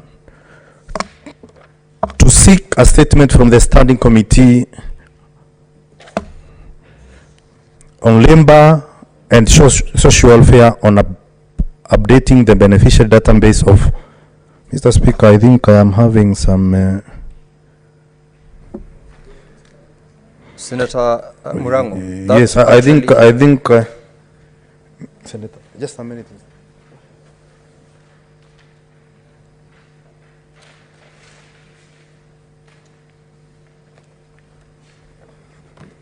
I'm well prepared. Thank you, Mr. Speaker. I rise pursuant to Standing Order 53.1 to seek a statement from the Standing Committee on Labor and Social Welfare regarding plans by the government to launch bottom-up football tournament in all 47 counties. In this statement, the committee should 1. Appraise the Senate if there are plans in place by the government to launch and sponsor bottom-up football tournament in all the counties. 2. State the tentative dates the tournament is expected to start, detailing the implementation structure, management and eligibility requirements for the participating teams, and 3. Confirm the frequency and duration of the tournament, indicating the estimated budget and the source of financing for the tournament. Statement number 2, Mr. Speaker, on the same standing order 53-1. And Mr. Speaker, I did request for this statement 2.5 months ago, Mr. Speaker, and if you allow, Mr. Speaker, I think we need to pull our socks a little bit so that we can be answering to these statements when they go to the committees, Mr. Speaker. Mr. Speaker, understanding under 53-1, I stand to request for a statement from the Standing Committee on Labor and Social Welfare on updating the beneficiary database of the Inua Jamii program. In the statement, the committee should, 1, provide a status report on the current number of beneficiaries per sub-county under the Inua Jamii Cash Transfer Program for the elderly in Kirinyaga County, stating the amount of funds released in the last 24 months and the beneficiaries. 2, state measures, if any, that the Ministry of Labor and Social Protection has put in place to ensure that at any time the data in the cash transfer programs and database is up to date, particularly the removal of beneficiaries who have left the program through natural attrition. 3, confirm when the ministry is commencing registration for those who have attained the mandatory age for admission in the program across the country, stating sensitization measures in place. And Mr. Speaker, for that, I had asked for the statement about the same 2.5 months ago. And Mr. Speaker, what is happening is whenever the Ministry of Labor is spacing the recruitment program in 2 years, you see that the people who are, for example, are 69 years, after 2 years, there will be 71 years. But as we stand for now, the last recruitment was done more than 3 years ago. That means we have very many old people who have not been registered, they are not in the registers, and they are not benefiting from the Inua Jamii program, Mr. Speaker. And that's why this statement is important, because it's the second one. Lastly, Mr. Speaker, the statement should be made on measures, if any, to implement mobile cash transfer method in place of the 10 years bank cash transfer method under the program, noting that a majority of the beneficiary resides in the rural areas and have no or limited access to formal banking facility, Mr. Speaker. Thank you, Mr. Speaker. Thank you very much, Senator. Senator William Kipkemoi Kisang, Market, make your statement as well. Thank you, Honorable Speaker. I was worried, time was running out. At least I hope members will have an opportunity to comment. Honorable Speaker, I rise pursuant to Standing Order 53-1 to seek a statement from the Standing Committee on National Security, Defense and Foreign Relations on insecurity in the North Rift region arising from illegal arms. In the statement, Honorable Speaker, the committee should explain steps the Ministry of Interior and National Administration is taking, if any, to curb the proliferation of illegal arms circulating in the country, which are being used to perpetuate conflicts in parts of the country, including the North Rift, thus increasingly posing significant socio-economic, political, and security risks countrywide. Second, Honorable Speaker, state the measures being taken to strengthen security and surveillance at our borders, noting the ongoing political instability in neighboring countries could be driving the proliferation of illegal arms in the country. 3, spell out measures, if any, the ministry has put in place to recruit and train more national police reservists to complement the efforts of the National Police Service in restoring peace in counties where several individuals have been recently killed, maimed, and loss of thousands of livestock in the recent past. And finally, Honorable Speaker, recommend immediate measures to enhance collaboration with local administrations, administrators, and community leaders in effort to sustain the underlying war on stock theft and possession of illegal firearms. Thank you, Honorable Speaker. Thank you, Senator Kisang. Senator Okech.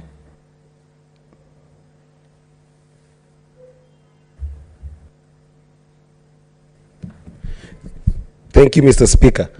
I just rise to very quickly support Senator William for the wonderful comment on insecurity in the North. Mr. Speaker, I don't know what is going on in this country. We have got a lot of police that are put to man our borders, man counties, and yet this kind of proliferation still happens in such counties. Today, if you look at Migori County, Mr. Speaker, there are so many roadblocks in a county that has never experienced any kind of war. And the police that we have in this kind of roadblock, even from his own county, all they do is take money from people. They extort borders, they extort vehicles that are passing, yet the work that they are supposed to do is not being done, Mr. Speaker.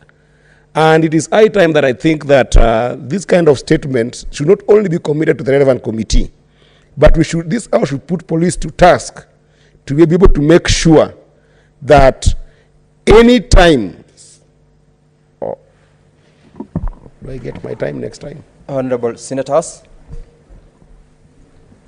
it is now 6:30 p.m., time to adjourn the House. The Senate therefore stands adjourned until tomorrow, Thursday, 23rd of February 2023 at 2:30 p.m.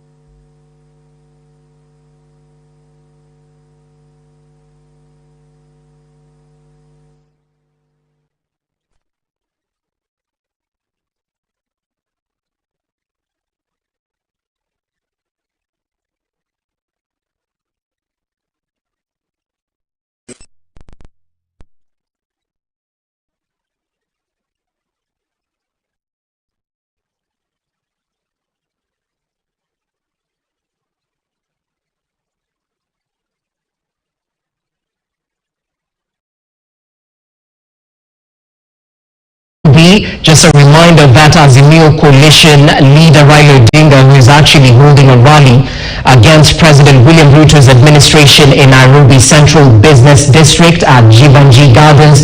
As you can see, Raila Odinga currently addressing the masses. We just want to get a feel of what is being said. Let's cross over and listen in. Nchi yetu iko katika hali mbaya. Ndio sababu tunasema ati Mwenyezi Mungu peke yake ndio anaweza kuamua kusaidia Kenya. Lakini Biblia inasema ati Mungu anasaidia wale ambao wanajisaidia wao wenyewe. Sio?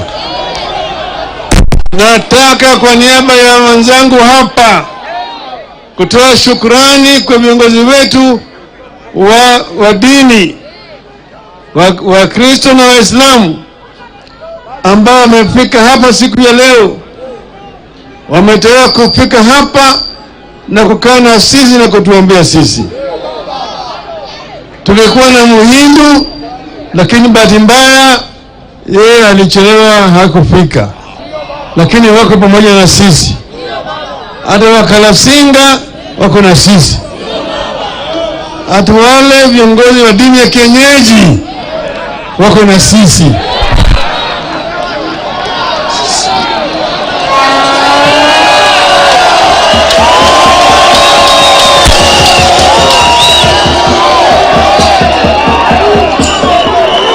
Sio? Yesu alisema, alisio yule mtu ambaye mara kwa mara anasema Mungu Mungu Mungu atafika katika mfalme ya Mungu. Sasa sisi tunasema wale ni wanafiki. Kila Jumapili wanaingia kanisani kujifanya hata wanaomba, hata wamcha Mungu, lakini baadaye wanatenda maovu makubwa zaidi. Mwingine anasema ni Kenya ni kampuni. Kenya ni kampuni, kuna mashares, ati kuna hisa. Kuna wale ambao wako na hisa kubwa.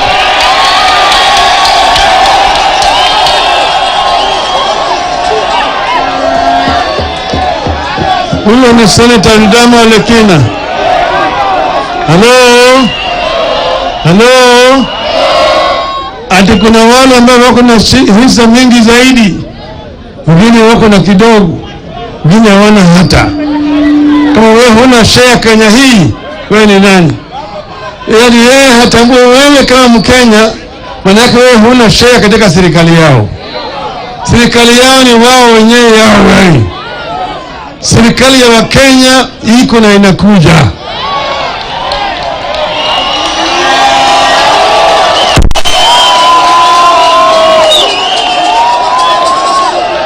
Tumesema kama Azimio ya kwamba kila Mkenya ni Mkenya. Hata kama wewe hukupiga kura kwa Azimio, wewe ni Mkenya. Hata kama wewe hukupiga kura yoyote, wewe ni Mkenya. Kuna Kenya, Mkenya ana haki ya kupata huduma kwa serikali. Na kila Mkenya mkubwa ambaye anafanya kazi anatoa ushuru. Na ushuru yako ndio ni hisa yako katika taifa la Kenya.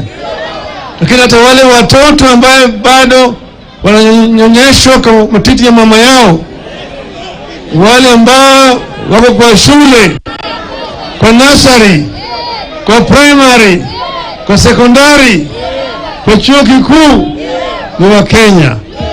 Wale mama ni wa Kenya. Wale wazee ambao wamestaafu ni wa Kenya. Kwa hivyo serikali ya Azimio itaangalia maslahi ya Wakenya wote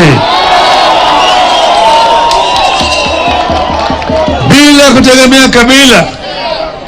Huyo ni Mkikuyu, huyo ni Mkamba, huyo ni Mluhya, huyo ni Mkalenjin, huyo ni Mwarabu, huyo ni Mdigo, huyo ni Mjaluo, huyo ni Mkisii, huyo ni Mkamba, Turkana na kadhalika. Wakenya wote watatambuliwa na serikali ya Azimio. Pili, unaona vile wanazidi kutesa wale ambao walikuwa katika serikali ya Uhuru. Juzi unaenda kumtesa bwana Matiang'i. Alafu sasa wanataka kutesa wakili Dansan Omari. Ameandikia barua na DCI atanafanya uchunguzi kwake. Atatakana kesho apige pale kwa DCI kufanya uchunguzi. Huyo ni wakili ambaye anafanya kazi yake ya wakili. Tunataka kuambia hawa wachana na Matiang'i na wachana na Dansan Omari. Hawa ni watu. Sasa kijana Omondi jana walipiga kule kwa bunge kuenda tu kutetea haki ya Wakenya. Walienda pale kufanya tu maandamano ya kiamani. Nataka kuambia nyinyi kule London mbele ya House of Commons, ukienda utakuta watu hata 1,000 wanafanya maandamano hapo hapo katika bunge ya Uingereza, na wanalindwa na polisi. Hawashikwi na polisi, hawapigi tear gas, maana hiyo ni haki yao. Tunataka Bwana Ruto na watu wake bandia hapa wafundishwe ati maandamano ni halali. Peaceful demonstration is done in front of House of Commons in the UK. It's done in front of the White House in the United States of America. In front of the Congress of America. Peaceful demonstration is allowed. It's protected. Demonstrators are escorted by police. Kwa hivyo tunaambia hawa watu ya kwamba watu wetu wakifanya maandamano, polisi wana jukumu ya kuwasindikiza. Hakikisha kwamba wako na usalama. Hiyo ni serikali ambayo imestaarabika. Lakini kwa sababu hawa watu sio serikali ambayo tunawatambua. wanaweza kufanya mambo ya kinyama namna hiyo, lakini siku yao inakuja, siku ya 40 inakuja, siku ya 40 yao inakuja, inakuja. Sisi kama wanaazimio tumesema tunataka amani katika taifa la Kenya. Hatutaki mtu yeyote popote atishe Mkenya. Juzi tulikuwa kule Kisii, tukafanya mkutano wa amani kule Keroka, kule Kiumbu, kule Kisii town. Kesho wakatuma majambazi wakisindikizwa na polisi, wakaenda kupiga vijana wetu kule Kisii, kupiga na kuwalaumu na kuwajeruhi kwa sababu walikuja kwa mkutano wetu.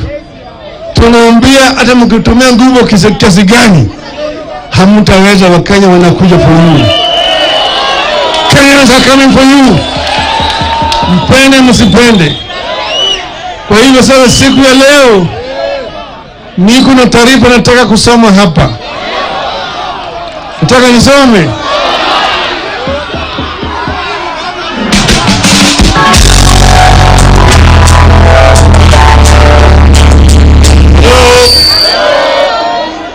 Jivanji Gardens Prayer Points, February 22, 2023.